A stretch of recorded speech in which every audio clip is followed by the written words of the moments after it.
יפה מאוד, יפה מאוד. אז בוא נעבוד עם זה.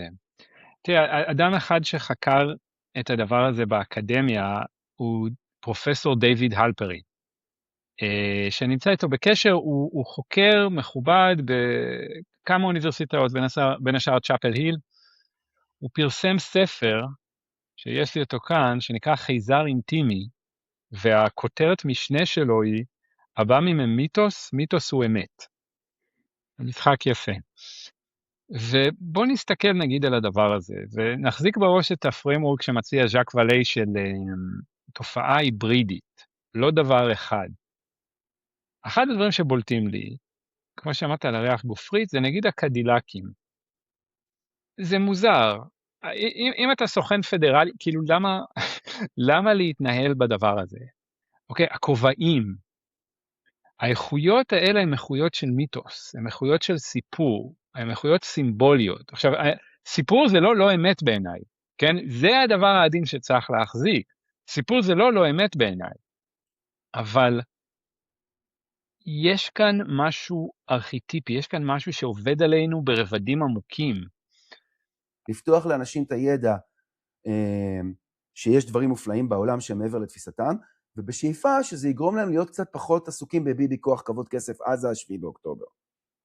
כאילו רעיון שאם כולם במזרח התיכון ידעו מה שאני יודע על התופעה על חייזרים, על אלוהים רוחניות, הם פחות יריבו על אדמה ועל אלוהים של מי צודק, ופחות יסנאו אחד את השני. ואז אני אומר לעצמי, אתה סתם, כאילו אתה במניה, אתה חי בסרט, כאילו, מה? להרים לאנושות, כאילו, אין לך, משעמם לך? כאילו, לך תעשה אודישן, תכתוב, כאילו, תתפרנ... מה? סתום את הפה. זהו.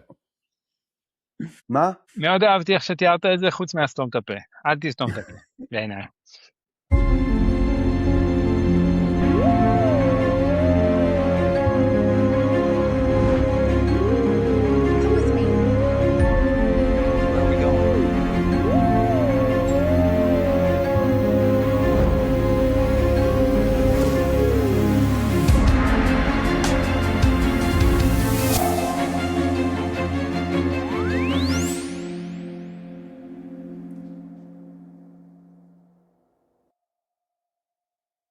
זה עד הראש. עד שבת, אני יודע. היי, יוני שדמי, מה העניינים? זהו, אנחנו מקליטים. אהלן, היי אלון. אנחנו פשוט התחלתי לדבר איתך שיחת, כאילו, על דברים, לספר לך דברים לפני שאנחנו מקליטים, ואמרתי, רגע, זה מגניב מה שאני לספר לך, אז אולי כבר פשוט נקליט. זהו, התחלתי להגיד לך שעשיתי פודקאסט עם בחור בשם בני אביגדורי, שהוא אחד האקספיריאנסים הכי מגניבים שפגשתי בחיים שלי, הוא בן אדם בן 70, הוא גר בירושלים, הוא ואחותו ואימא שלו, הם מתנסים מגיל צעיר, הם חווים את התופעה מגיל 0.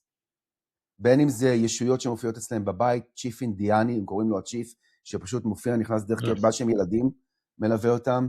אימא שלו בקשר עם האפורים, היא קוראת להם ברוכוס, כי הם משפחה כאילו, הם מדברים לדינו. אז בספרדית ברוכוס זה רוחות רפאים, אבל זה האפורים.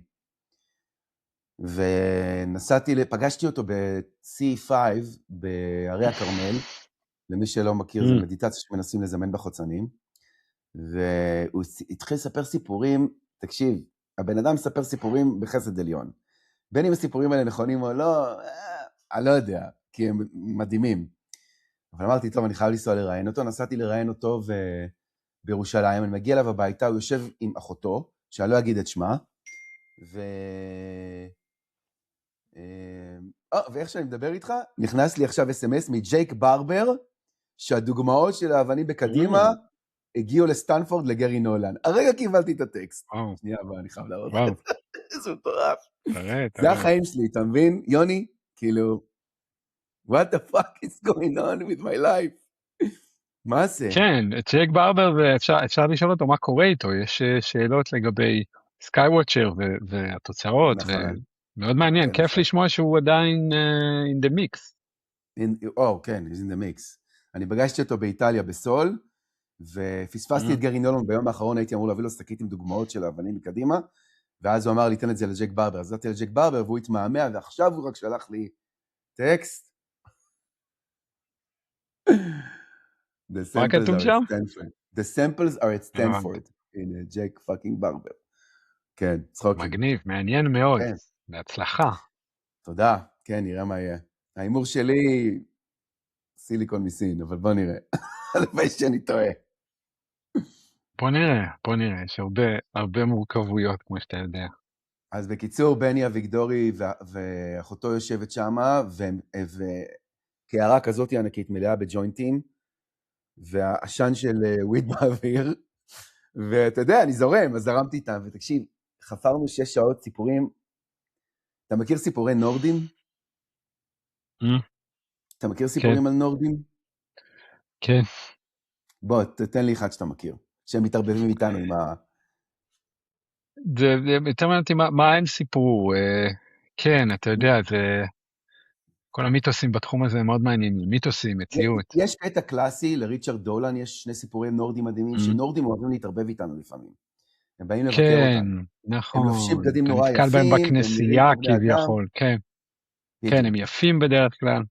הם תמיד אומרים שהם נורא יפים ובלונדינים, ושיש להם כן. בגדים, כאילו שאף אחד לא ראה בדים כאלה, או זה, והם תמיד טלפתיה.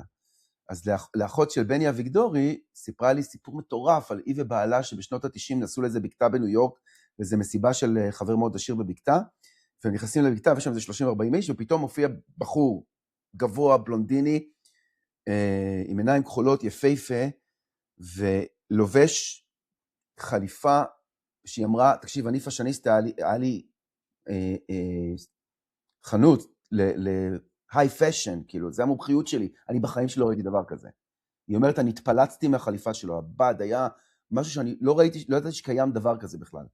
ואז הוא פתאום התחיל לקרוא את המחשבות של כולנו, הוא סיפר לי ולבעלי בדיוק על כל מה שדיברנו בדרך באוטו למסיבה, דיברנו על קוונטום פיזיקס ועל כל מיני דברים, בעלה הוא סוג של גאון, הוא התחיל להסביר לה מה זה קוונטום פיזיקס, והוא התחיל להסביר לו את כל הטעויות שלו, ואת הדברים שהוא לא הבין, ובעלה, היא מספרת שבעלה נגנב ואומר, מי אתה, מאיפה אתה? והוא אומר, אני קולג' דרופ אאוט, אני גדלתי ברחובות, והוא אומר, אין מצב, זה לא, מה שאתה אומר לא הגיוני, והוא קרא לכולם את המחשבות, והוא עשה להם פשוט, כולם, אתה יודע, הסתובבו סביבו, והוא בא כזה עם קסדה של אופנוע, ואז הוא אמר להם, טוב, אני שנייה צריך ללכת רגע לאופנוע, והוא נעלם, פשוט נעלם, הוא לא חזר, וכשהם בדקו במצלמות, הם לא ראו אופנוע, הם לא ראו כלום, לא ראו אותו מגיע, לא ראו אותו נכנס, כאילו זה בית של מישהו מאוד עשיר, אז היו לו מצלמות אבטחה, אז הם רצו לראות מה, כלום, והיא אומרת, אני מבינה שהוא היה נורדי, כאילו היה מהפליאדות, זה כאילו... ואיך אתה הבנת את זה? תמיד זה טוב להבין את הסיפורים האלה מבחינת האפקט שלהם. תקשיב, בגלל ששמעתי את הסיפורים של ריצ'רד דולן על הנורדים, ועל הקטע הטלפתי, והקטע שהם נראים בלונדינים, ושהם נורא, אתה יודע, ושהבד, אז אתה יודע, אני נוטה להאמין. כן, בכלל... מעבר ללהאמין או לא להאמין, מעבר לזה. פה בתוכנית שלך אפשר ללכת צעדים קדימה. נכון. כאילו כשאתה חושב על הנורדים, או איך אתה מגיב לזה? כאילו בהנחה שאמורה להיות איזו תגובה.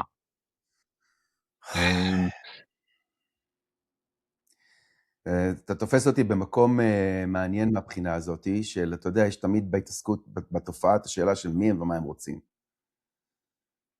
כן. ואתה יודע, אני נחשף לכל מיני דעות, מכל מיני אנשים שהם, אתה יודע, יש להם הרבה יותר פזם בתחום הזה ממני, ואתה יודע, זה נע בין הם רוצים ברעתנו, הם רוצים בטובתנו, לא אכפת להם מאיתנו. אני חושב שהנורדים, אם כבר זה מעיד על זה שהם כזה, אתה יודע, אנחנו חביבים עליהם, הם יורדים להתערבב איתנו מדי פעם, כזה בכיף שלהם, ולעשות לנו קצת שמח. מעניין. אתה יודע, יש כל מיני דרכים להבין את התופעה. אחת הדרכים שאני חושב שיש בה ערך זה ג'פרי קרייפל מאוניברסיטת רייס. ראיינתי אותו גם להארץ בזמנו, והוא בעצמו עבר חוויה.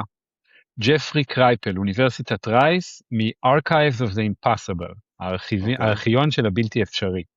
בין השאר, הארכיון הכתבים של ז'אק ואלי יושב אצלו, של הרבה אנשים מהתחום, והיה לו בעצמו חוויה שהוא מתאר אותה בצורה מאוד אמיתית, זאת אומרת, הוא לא מתחמק כמו הרבה אקדמיים, ואומר, היה לי חלום, אלא לא, הוא חווה חוויה מיסטית, שהוא היה בהודו, עם איזושהי דמות נשית, עם אלה, עם האלה קאלי.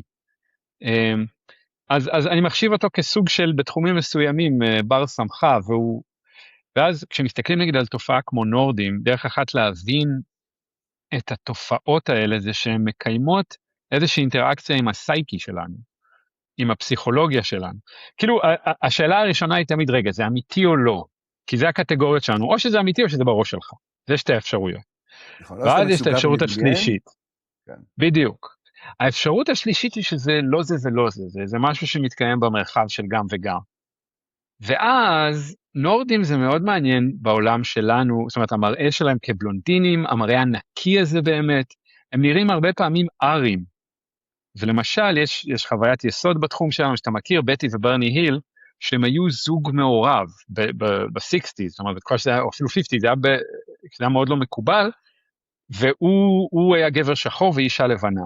ואז הם שיחקו שם תפקיד, מין תפקיד גזעני כזה באיזשהו אופן, איזשהו תפקיד כמעט נאצי כאילו.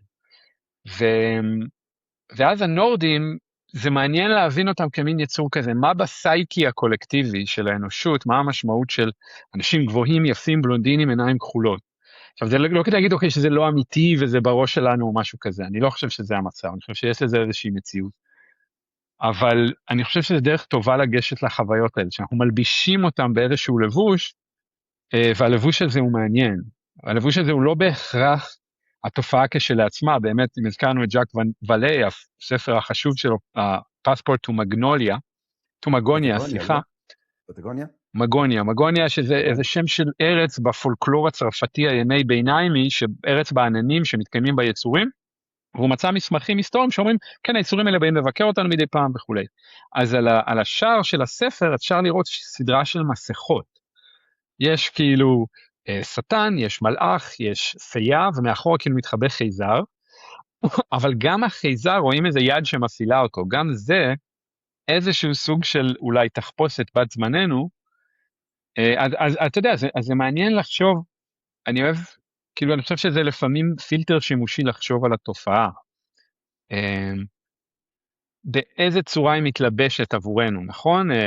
לפי החשיבה הזאת, אם אתה בכנען לפני 3,000 שנה, אתה תראה מלאך, אם אתה עיקר עירי במאה ה-16, אתה תראה פייה, ואם אתה בן זמננו, אתה תראה משהו טכנולוגי, כי אנחנו ציוויליזציה טכנולוגית, וכל פעם התופעה מתלבשת על הדבר הכי הכי קיצוני שעדיין נראה לנו הגיוני. אנחנו ציוויליזציה טכנולוגית, אז אנחנו יכולים לדמיין באיזושהי דרך, שמישהו יבוא לכאן בחללית מברזל וינחת פה.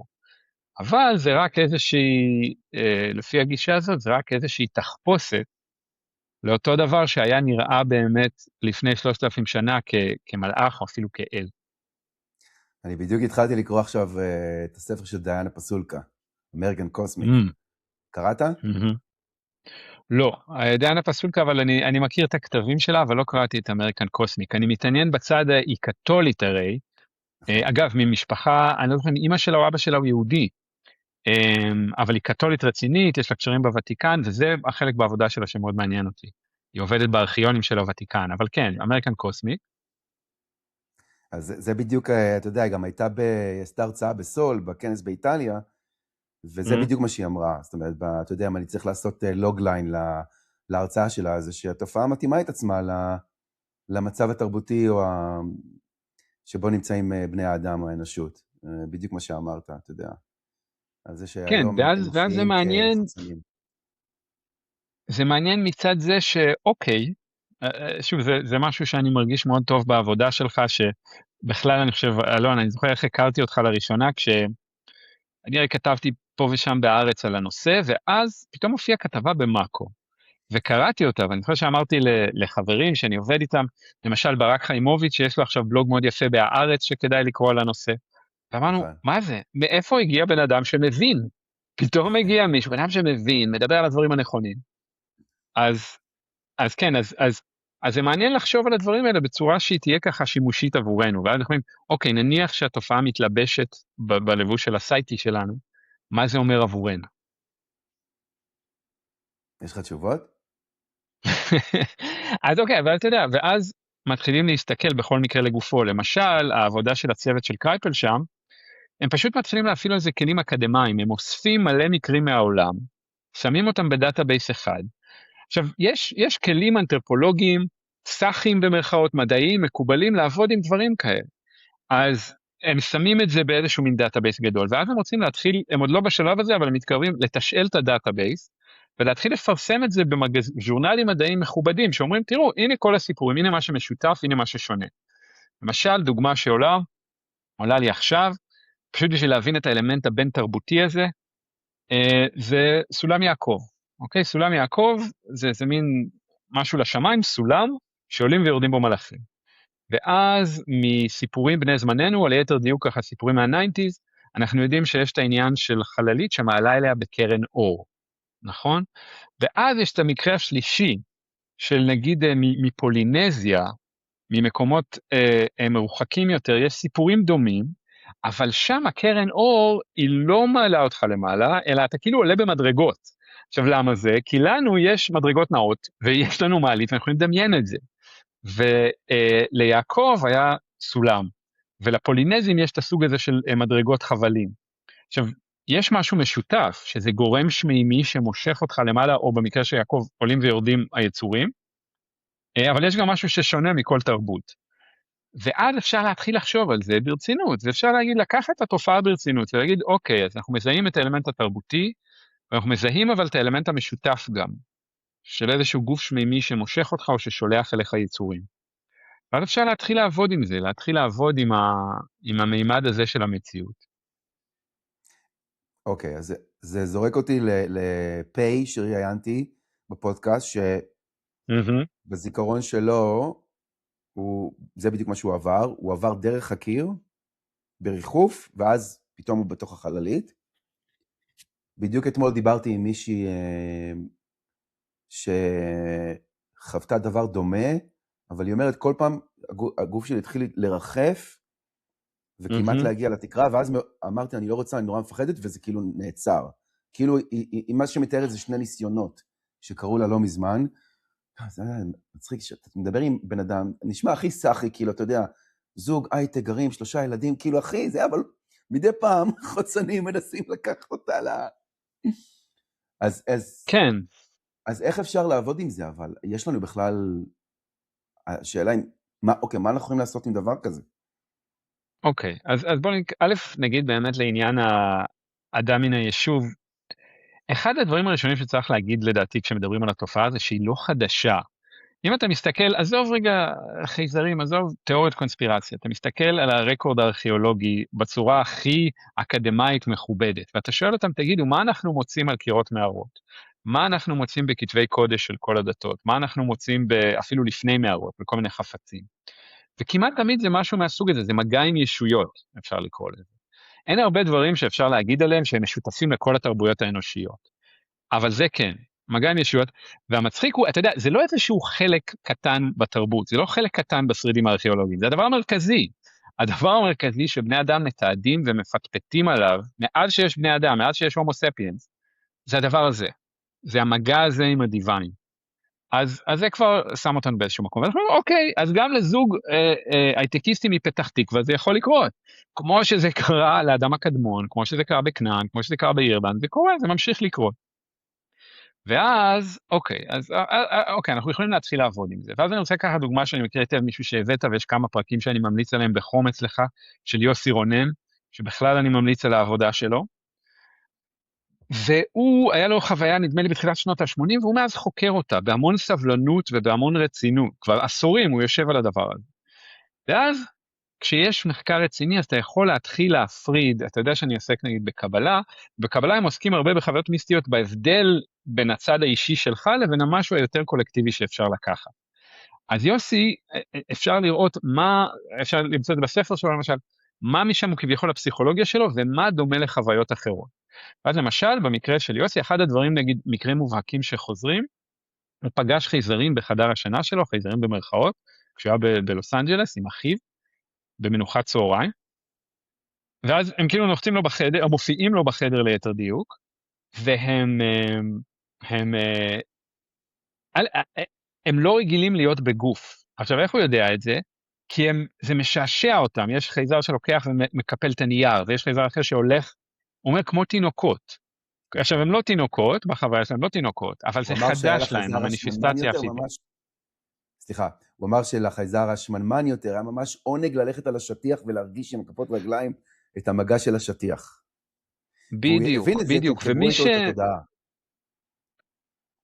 מי שרואה תינוקות, אתה יודע, הייתה לי אתמול, אני מורה לתורה, ואני לומד ומלמד עם הרבה אנשים, והיא באה עם תינוק, בן 3 חודשים, וככה הוא עוד לא זוחל, אבל הוא בהלם מהעולם, העיניים שלו כמו ינשוף, הוא כמו בטריפ תמידי, כי זה חדש לו, זה חדש לו להיות בגוף, זה חדש לו התחושות שזה מרגיש, וככה הם מתנהגים, ממש ככה הם מתנהגים. וזה למשל אחד האלמנטים שחוזרים הרבה, לא בכל המקרים כמובן, נגיד הנורדים לא מתנהגים ככה בכלל, הנורדים קצת מתנהגים כמו בעלי בית או משהו כזה. אבל החבר'ה האלה כן, ואז הוא אומר, אוקיי, יש לו את האלמנט הזה בחוויה, ואז הוא מקיים איזה מגע איתם, ולמשל נהיה ברור שגם רגשות זה לא משהו שהם מכירים היטב, זה משהו שחדש להם. למשל, אחד הדברים שיש המון דברים במגע, יוסי, יש בו משהו באישיות שלו, בהיסטוריה שלו, שאפשר לו לקיים מגע יחסית עשיר איתם. ואז אתה רואה איך הוא מצליח גם לחוות מה שהם חווים משהו, ואתה רואה נגיד, הם לא יודעים מה זה פחד.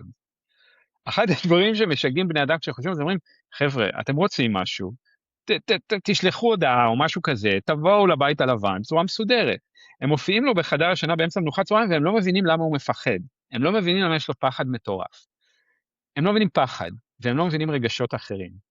זה אומר מעניין, כי הנה יש כאן משהו שחוזר בהרבה סיפורים, ואז נגיד אתה יכול ללכת לתלמוד, ובתלמוד, שיש המון סיפורים על מגע עם מלאכים, הם לא מבינים את זה. אותו דבר, הם לא מבינים רגשות. למלאכים יש איזה עניין אחד, זה יכול להיות, מה שרבי נחמן אומר, זה יכול להיות איזה עלה בחוץ, וזה יכול להיות השר גבריאל, כל מיני עניינים יותר גדולים, אבל הם לא מבינים מה זה להיות בגוף. ולפי אחד המדרשים, מדרש קלאסי מהתלמוד, לא משהו ככה אזוטרי, במעמד הר סיני, משה עלה לשמיים לקבל את התורה. ואז המלאכים לא רוצים לתת לו אותה. שגם, זה כבר מרמז על איזושהי מערכת יחסים מורכבת. זה לא כל כך פשוט. הם לא רוצים, אומרים זה שלנו, זה משהו שמימי, והקדוש ברוך הוא, כדרכו של אלוהים היהודי או הישראלי, אז, הוא אומר למשה, טוב, תוכיח, תענה להם אתה, למה אתה צריך לקבל את התורה. זה כל כך ואז יהודי. א' כל, מאוד יהודי. קודם כל, משה גם מת מפחד, והוא אומר לאלוהים, אני מת מפחד, אני לא יכול לדבר איתם, והוא אומר לו, תחזיק בכיסא הכבוד. שכיסא הכבוד, במסורת הקבלית, זה הדבר הכי קרוב שיש לאב"ם בקבלה, וזה די דומה, זה מה שיחזקאל ראה. הוא אומר לו, תחזיק את הזה, ואז משה נרגע קצת, שזה ממש נשמע כמו סיפור אקספיריאנסר בין ימינו, ואז, דרך אחת להבין, חלק מההוויה של האבות ושל דמויות המופת היהודיות, זה שהם סופר אקספיריאנסרס. הם אקספיריאנסרס עם אייג'נסי מאוד גבוה. אחת הסיבות שהם נבחרו, שהם מסוגלים לקיים כך ותן, שזה נורא נורא קשה. בכל אופן, מתחיל לדו-שיח, והוא מתחיל לעבור איתם דבר, והוא אומר, תגידו, אתם מקנאים? לא. אתם מפחדים? לא. אתם מתרגשים בשפה של התלמוד? לא. זאת אומרת, אז בשביל לכם התורה. בשביל לכם, אתם לא צריכים את 10 המצוות.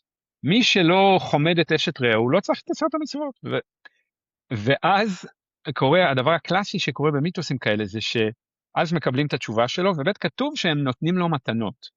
Okay, זה קורה הרבה מאוד בסיפורים כאלה של experiences, גם בתרבויות אחרות, אתה מקבל דברים בשמיים, אחרי שסוג של עברת את המבחן, והוא יורד עם המתנות האלה, לא רק עם התורה. אז אפשר לשאול, אוקיי, איך זה רלוונטי לימינו? צריך להתחיל להסתכל על הסיפורים, כמו שאתה עושה, אלון, כל כך יפה, להתחיל להסתכל ולהבין, למשל, יש משהו שחוזר בהמון סיפורים, וזה אפוקליפסה, או האסון האקולוגי ספציפי. והמון המון מקרים של מפגשים הם מסתיימים גם, והנוט האחרון, שיש איזו הזהרה לגבי אפוקליפסה שהולכת לקרות, למשל בחוויה של יוסי ושל אחרים זה נחווה כמו משהו אטומי, במקומות אחרים זה נחווה כמו איזה מין סוג של רקב או רפש רדיואקטיבי כזה, מין התפוררות כזאת של המציאות או הפיכה שלה לרקב, זה דברים מאוד חזקים, מאוד חיים. יש לך דוגמה ספציפית למישהו ש... כן, זה חוזר, אני אגיד, המסע שלי בדבר הזה, אני דיברתי עם יחסית הרבה experiences בחיי, נסעתי גם לארצות הברית לעשות את זה, הייתה קבוצה שהייתה מאוד פעילה שנקרא experiencer group, שהייתה ככה ניסיונית או חלוצית, של רובין לסטר ואחרים, והייתי חבר שם, ואז אתה מתחיל לראות את מה שעושים עכשיו באוניברסיטת רייס, שבוא נתחיל לאסוף חוויות ולראות מה דומה ומה שונה. אז באמת יש איזושהי גרסה שבה מה שמראים לך, כאילו המטאפורה הכי קרובה זה רפש רדיואקטיבי. לפעמים נגיד בסיפור אחד שאני לא זוכר מה בדיוק, זה מין ירוק זוהר כזה, שהמציאות איך שהיא הופכת להיות, חלקים ממנה, רעילה פשוט. רעילה רדיואקטיבית כאילו. ואז אנחנו אומרים, אוקיי, הנה מסר שחוזר הרבה פעמים בצורות שונות, ואז אנחנו רוצים לבוא עם הבנה עשירה לדבר הזה. אחד זה בוודאי שזה פשוט כפשוטו נשמע כמו אזהרה אקולוגית, אבל יש כאן משהו יותר עמוק, יש כאן משהו יותר עמוק שקשור לפחדים של בני אדם, ולמערכת היחסים המאוד מורכבת שלנו עם המקום שאנחנו גרים בו, עם כדור הארץ. אוקיי?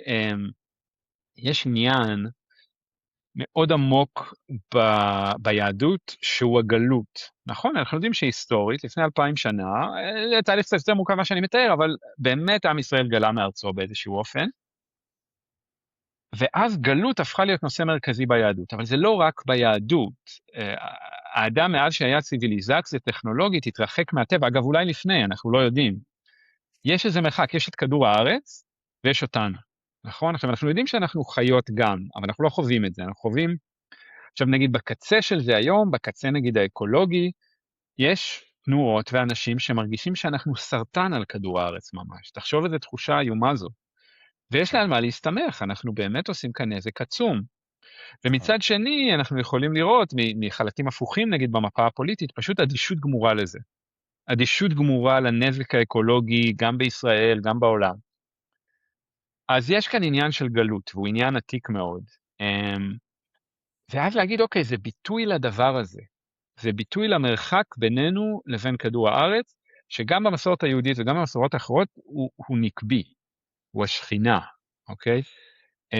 והיום גם אנחנו מכירים, גאיה, כדור הארץ נחשב ישות נקבית, שבמסורת הקבלית יש לה איזה מערכת יחסים מיוחדת עם הקדוש ברוך הוא, והעבודה הקבלית היא לחבר ביניהם.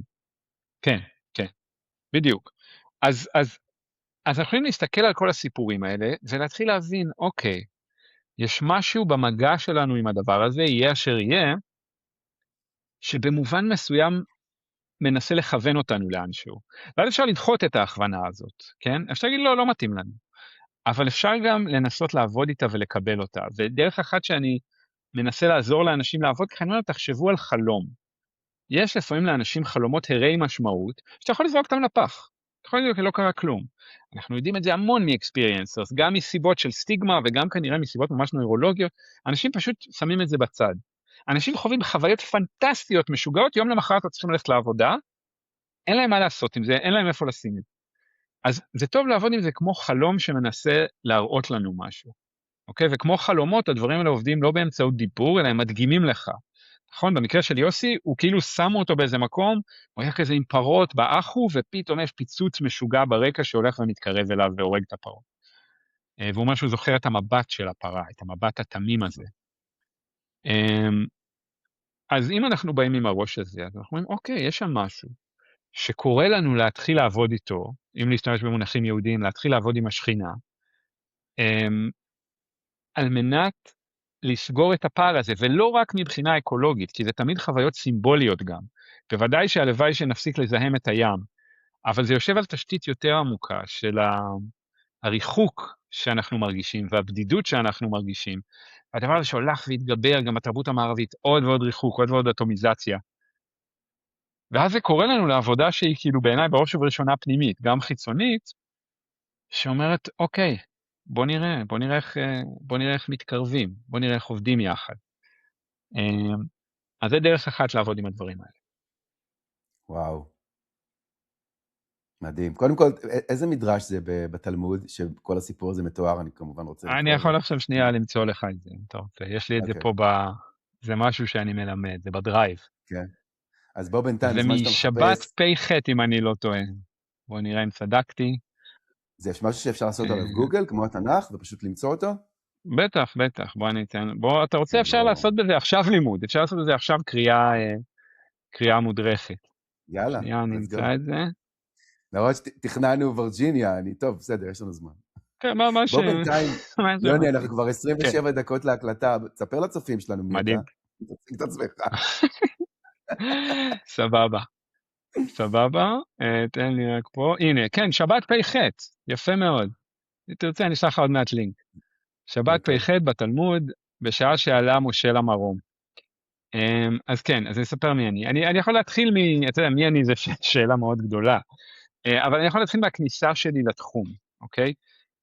אני צריך קצת לפני, גדלתי בקיבוץ כפר בלום, שירתתי מ-8200, הייתי איש טכנולוגיה הרבה שנים, היה לי סטארט-אפ ואקזיט צנוע, אבל אקזיט, וזה קצת נתן לי חופש לחקור, ואחד הדברים הראשונים שעשיתי אחרי האקזיט זה, שכרתי שני מוסכים בבני ברק, שני מוסכים גדולים, צמודים, והרסתי את הקיר ביניהם, והבאתי זוג שעובד על סטים של סרטי קולנוע, עוד תעשייה שאתה מכיר, ובנינו איזה חלל שחשבתי שהוא יהיה חלל ריטואלי, היה לי כל מיני רעיונות מגניבים, עשיתי מערכת מוזיקה נהדרת, ובסוף מה שעשיתי במקום, היה לי ערימה של מזרונים בפינה, מזרונים טובים, אני זוכר, פשוט ישבתי עליה וקראתי, או שכבתי וקראתי, במשך בערך שנתיים, שכבתי וקראתי, גם בתחום הזה של אפשר לקרוא לזה חיזרים והבאים, גם בתחום של יהדות, הרבה דאטה שוואתית,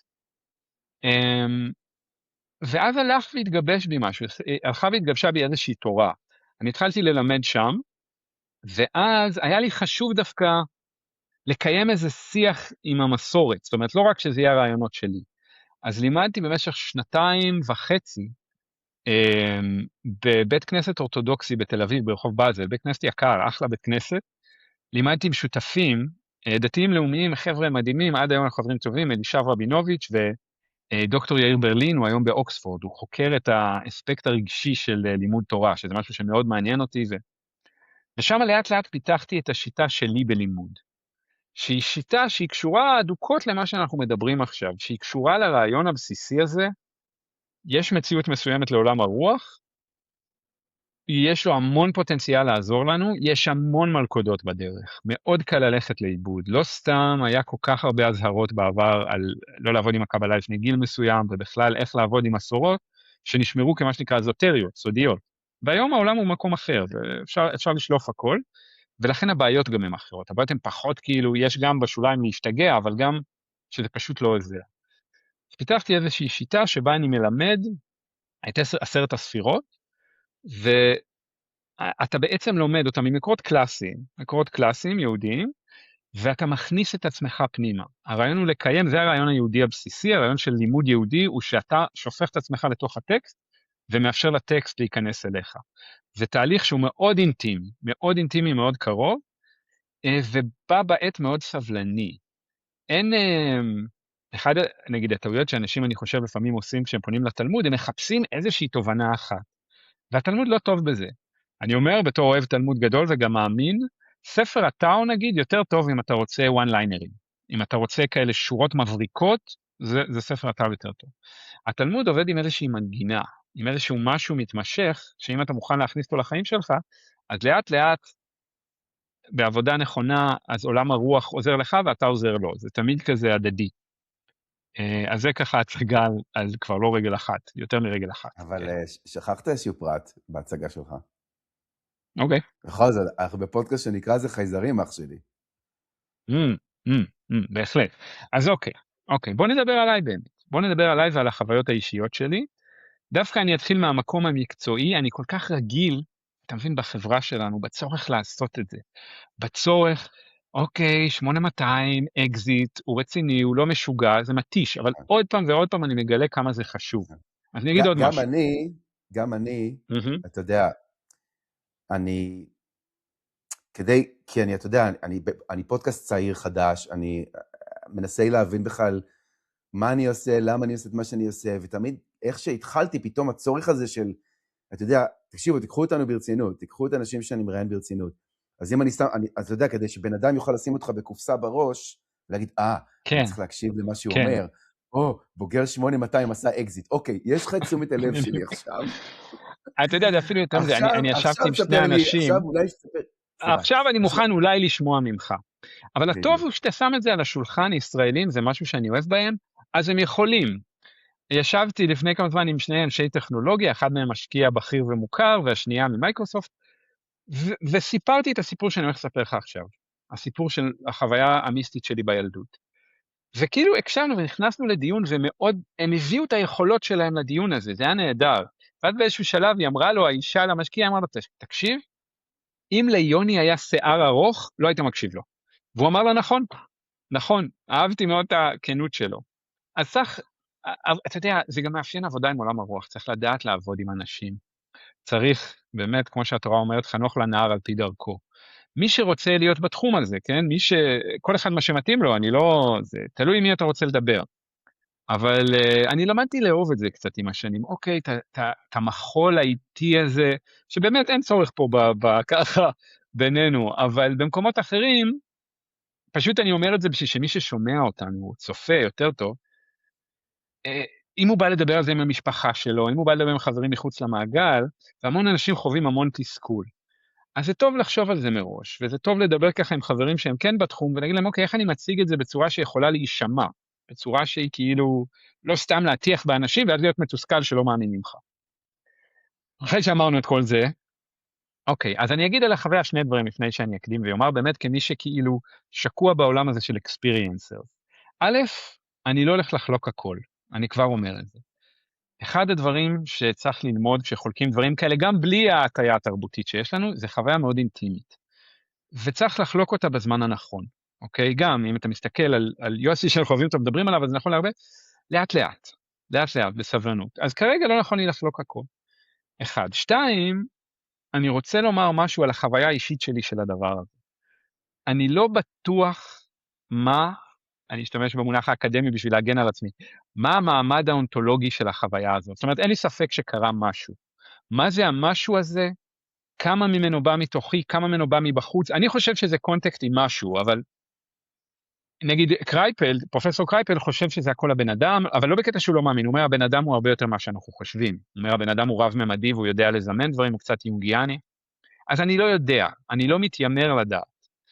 אחרי כל העניינים האלה, גדלתי בקיבוץ כפר בלום בצפון, הזיכרון שלי לגבי הדבר הזה הוא בחלקים חזק ובחלקים פחות חזק, ואני רוצה לדייק, זה חשוב לי עבור עצמי.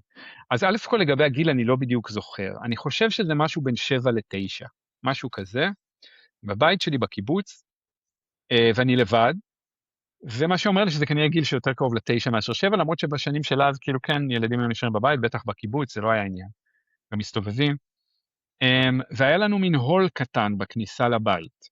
הול קטן, זה היה בתים קטנים, והיה מין הול קטן שכאילו אתה פותח דלת, ואז יש את ההול, ואז יש עוד דלת. אז הדלת הפנימית פתוחה. אני אגיד לך מה אני זוכר. הדלת הפנימית פתוחה, ועומדת שם חבורה של יצורים, שאני לא זוכר בדיוק איך הם נראים, אני זוכר שהם נמוכים, יש הבדלי גבהים ביניהם, הם לא אותו דבר, ובעיקר אני זוכר את העיניים האדומות שלהם. את זה אני זוכר. היה להם עיניים אדומות, אני זוכר, זה דברים שאני כן זוכר, יש לי זיכרון טוב שלהם, המון פרטים אני לא זוכר. שני סוגים של פחד. יש פחד שנשמע סביר בסיטואציה כזאת, יש לך חבורה של יצורים ואתה ילד בה, אבל יש גם פחד אחר, קשה למצוא לזה מילים, אבל דווקא בספרות אפשר. מין פחד קיומי, שהרבה אקספיריאנסרס מדברים עליו, ואחת הסבירות שמה שקורה שם זה שהגוף, זה מאוד מאיים על הגוף החוויה הזאת, אולי כי היא באמת מעולם הרוח.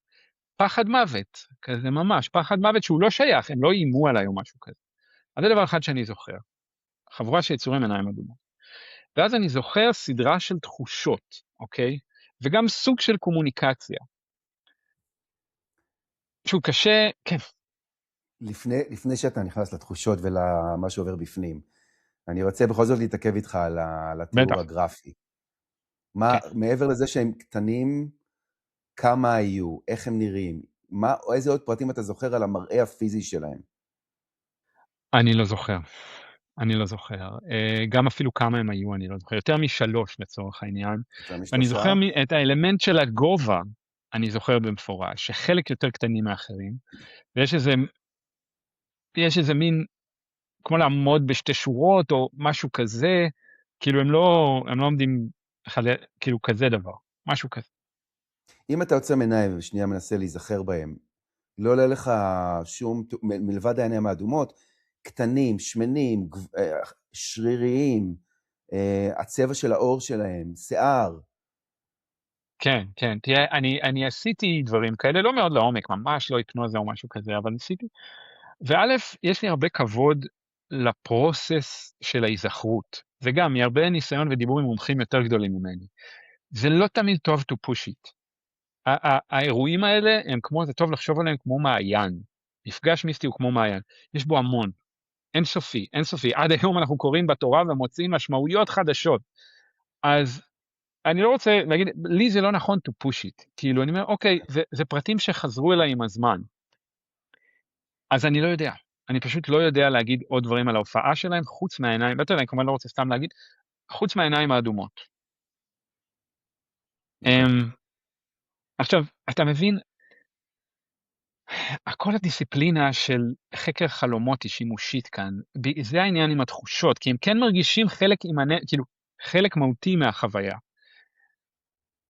שידעתי או הבנתי, ושוב, מי ששמע סיפורים כאלה יכול להתחיל לזהות את המנגינה הזאת, שהם מפה באיזשהו אופן. אחד, הם מפה. הם, כמו, הזיכרון המאוחר שלי כמבוגר קרא לזה הומטינג. הם לא away. במובן הזה הם מין במובהק לא חייזרים. קבוצה למשל, ביתית. ביטוי אחד שעלה לי, כן, ביטוי יותר ילדי, היה חיות חכמות. חיות חכמות. עכשיו, אני לא אומר שזה מה שהם, פשוט מה התחושה. זה תחושה אחת. תחושה שנייה, שהיא, כשנתקלתי בה, זה ממש משהו שהשפיע עליי. ואני אנסה לדייק, אוקיי? אני אנסה לדייק. התחושה היא שהם באים ממשהו. באנגלית יש משהו שנקרא להיות of something, ממשהו. כמו בניסיו דל טורו, השחקן, הוא בניסיו של השור, מהשור. אז הם של משהו, ובאמת נגיד מילה שהיא לא לגמרי מדויקת, אבל אני מבין אותה, היא שליחים. הם שליחים של משהו. זה בדיוק מה ואנחנו שבאתי מכירים להגיד. מהתורה, מלאכים. ואז הם שליחים של מה? משהו הוא כדור הארץ, אבל הוא לא כדור הארץ, אוקיי? זה גאיה וזה לא גאיה, ושוב צריך להבין, זה גם עובר דרך הסייקי של ילד בן 8, אבל משהו שהוא כן דיוויין, הוא כן גבוה, אני חייב להגיד בדיעבד, זה מאוד מאוד מתאים לשכינה. זה משהו שהוא מכאן, הוא כן אלוהי, אבל הוא מכאן, והם ממנה, הם באים ממנה, ובגלל החוויה של איך הם באים ממנה, יש איזה משהו שקשור, לא בדיוק, אבל גם אנחנו באים ממנה באיזשהו אופן, באיזשהו אופן, אוקיי? זה הכל נהיה מעורפל, אבל כאילו כחוויה זה ברור לי. ואז מגיע העניין, אני קיבלתי את המסר האקולוגי הזה. ילד בקיבוץ כפר בלום, בן 8 לצורך העניין, מה אתם רוצים שאני אעשה עם זה? מה אתם רוצים שאני אעשה עם זה שכדור הארץ צריך להיות whatever, יש שואה אקולוגית? אוקיי, פיין. זה המסר שהם העבירו לך? כן, כן, אתה מבין, את זה אני זוכר. כמה האצבעות היו להם בזה, אני לא זוכר. את זה אני זוכר. את המסר הזה אני זוכר. בצורה טלפתית? זה הוא עבר? כן, בטלפתיה כמו שמדברים, הדברים שזה פשוט הופיע לי בראש, לא בצורת שיחה. זה מופיע לך בראש כמשהו שהוא מלא, עם כל פרטיו וענייניו בפנים, כמו... עכשיו, אני לא זוכר אימג' כל כך כמו יוסי, אבל אני חושב שהיה שם משהו כזה.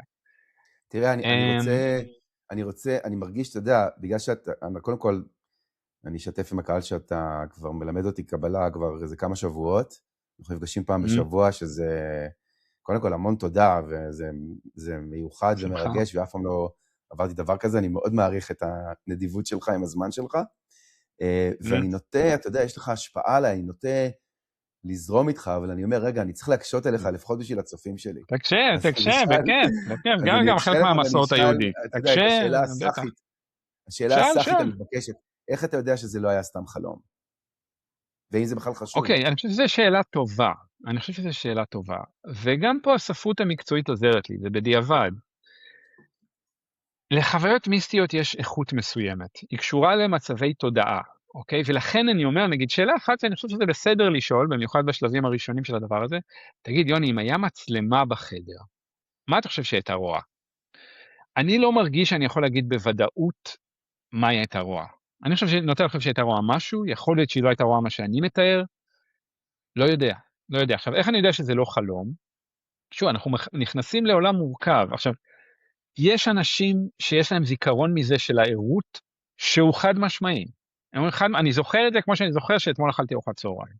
אז אצלי זה לא ככה. זה לא ככה, זה לא סוג הזיכרון הזה. אבל באותה מידה של ודאות או ביטחון פנימי, זה גם לא כמו שאני זוכר חלומות. אני יודע מה זה חלומות, ואני יודע להיזכר בחלום. זה לא מרגיש כמו זה. ואז אם אני מסתכל על הספרות, גם המקצועית, וגם אני מסתכל למשל על המסורת ההודית, שהם מאוד חזקים בתיעוד מצבי תודעה שונים, אומר, אוקיי, הדבר הזה הוא חלק ממסורת מאוד ארוכה של חוויות שמתקיימות במצבי תודעה מסוימים. אנחנו יודעים גם ממחקרים מודרניים שזה נפוץ במיוחד אצל ילדים. אמ, וזה מה שאני יכול להגיד על זה. זה מה שאני יכול להגיד על זה. אני לא יכול להגיד שאני יודע בוודאות מה זה או משהו כזה. ואיך הם הביאו לך, אמ, מה היה המסר על השואה האקולוגית? מה אני אתה לא זוכר? ממש זוכר מלבד זה אוקיי, וואו, יש קטסטרופה אקולוגית. אתה מבין? אני לא זוכר כמו יוסי שכאילו זה. אבל אני אגיד לך מה כן אני זוכר קצת כחוט השני, יש קשר בין הקטסטרופה האקולוגית אליהם, למי ששלחה אותם במרכאות, אני חושב שמבינים עליה בזהירות. יש איזה משהו משותף, כאילו, גם לנו, הם גם מושפעים מזה. תראי, במובן הזה הם אולי קצת שונים מהמלאכים הקלאסיים, הם כן מה שמקובל לכנות היום אולטרה טרסטריאלס כביכול, משהו שנמצא פה וזה גם פוגע בו באיזשהו אופן, כמו שזה פוגע ב, אז אתה יודע, בחיות, נכון? אז אני מדבר איתך ועם יוסי רונן, ואנחנו לוקחים את היצורים האלה שמופיעים להקשר הרוחני, ואנחנו מדברים על מסורת ועל יהדות ועל עם האדמה ועל השכינה, ואז אני מדבר עם, לא קובי דרורי, שיט, ברח לי השם שלו עכשיו. יואו, טוב, תקשיב. מעמק יזרעאל? כן. אתה זוכר את השם כן. שלו, קובי מה? קובי, אני יכול לבדוק. אני בקשר איתו מעת פדיחה, לעת. לא נעים. בן אדם מדהים ואנציקלופדיה של ידע. כן, נכון. ומנהל המרכז קובי ה-UAP. אלדר. קובי אלדר, בדיוק, כן, קובי אלדר. קובי אלדר. כן. מלך, באמת, בן אדם, כן. גם, אתה יודע, נשמה יפה, איש מיוחד, נדיב, מצחיק, מלא זה מצחיק, בידע. אני נתקלתי בו בקונטקט אין דה דזרט, אתה יודע, כנס אמריקאי, פתאום אני שומע אני עברית. נראה לי סשה פעם ראשונה. בקיצור, אבל אם תשאל אותו, אז הוא יגיד לך שמדובר בגזע חוצני ביולוגי מתקדם, אוקיי?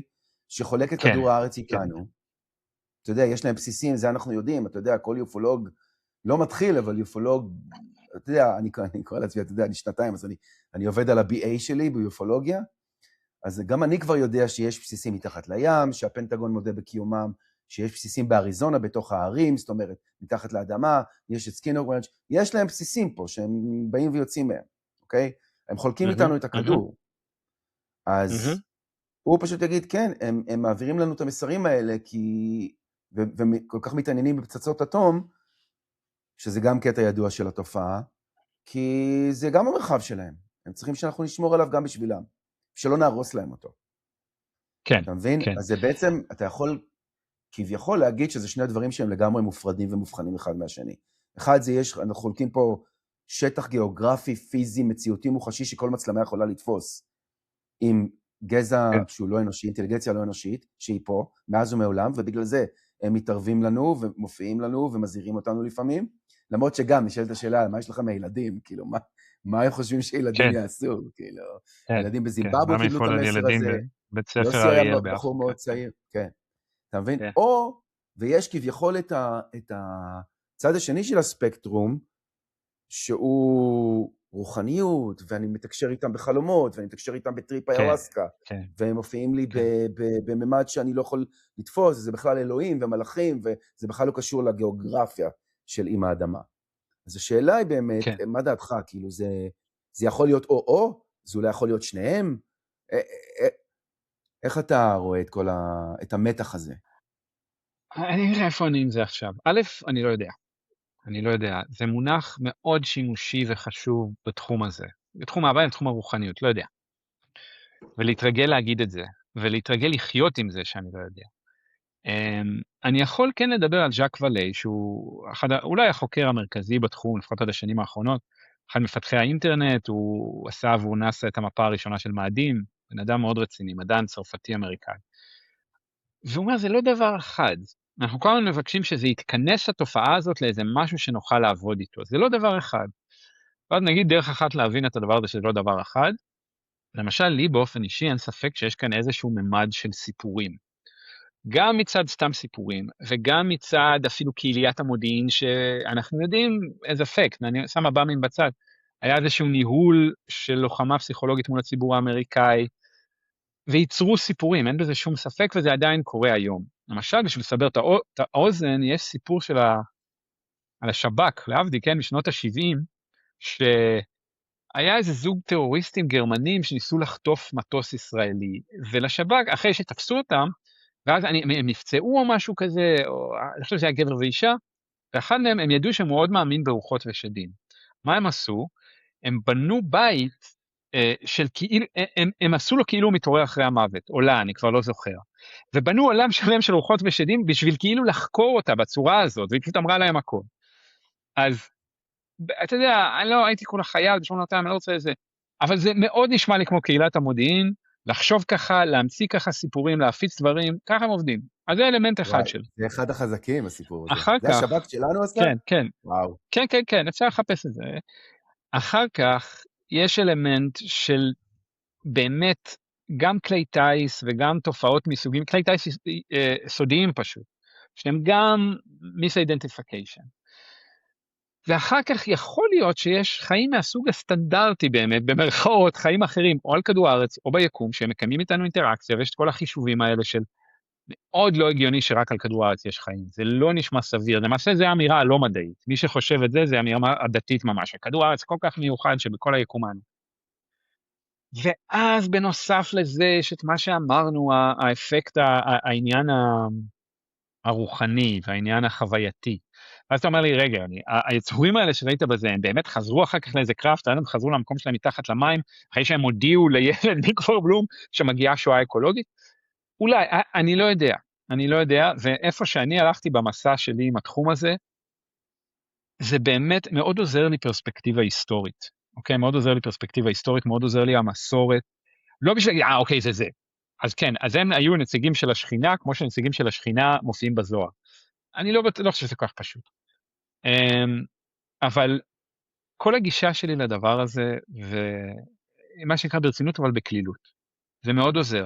קח את זה ברצינות, אל תזרוק את זה הצידה. מספרים לך משהו, זה דאטה, זה נתונים. אבל גם לא, כל פעם שאתה מתקרב לחשוב, אוקיי, אני בטוח שיודע מה זה, אז אפשר להירגע. אנחנו כנראה לא יודעים מה זה, וכנראה גם לא נדע. אתה יודע, אני כל הזמן, אתה יודע, כזה בלוקאוט לחפש אנשים לדבר איתם, ואנשים שחווים את התופעה בכל מיני צורות, וזה באמת אחד הדברים שאני טיפה מתקשה איתם, ומעריך מאוד את הגישה שלך בעניין שאתה אומר, אני לא יודע, חוויתי, אבל אני לא יודע. כי יש הרבה אנשים שמבחינתם, מה שהם חווים זה האמת המוחלטת, ואין בלתה, כן. ואין להם שום ספקות. כן. ולפעמים אני שואל אותם, תגיד, איך אתה יודע? אתה יודע, נגיד, דוגמה על אנשים אתה יודע, מתקשרים את הפדרציה הגלקטית, כן? אני מאמין להם שהם מאמינים במה שהם אומרים, אבל הוודאות שבה הם מדברים, נראית לי, אני לא יודע, מעניינת לפחות, כאילו, איך אתה יודע? שזה מה שאתה אומר. אתה מכיר את הסיפור של אריה ברחן? לא חושב. תקשיב, קודם כל אתה חייב, אני יכול להגיד לך, שמכל הסיפורי מתנסים שאני שמעתי, כולל מחול, שלא הכי מגניב. הכי מגניב מכולם. הוא כתב ספר, שנקרא, בוא נמצא אותו בעברית, לדעתי הוא בחור מבוגר, כבר בן 80 אני חושב, והוא... איפה זה? נו, יש לי יותר מדי אפליקציה, הנה, בוקפד, בוא נראה.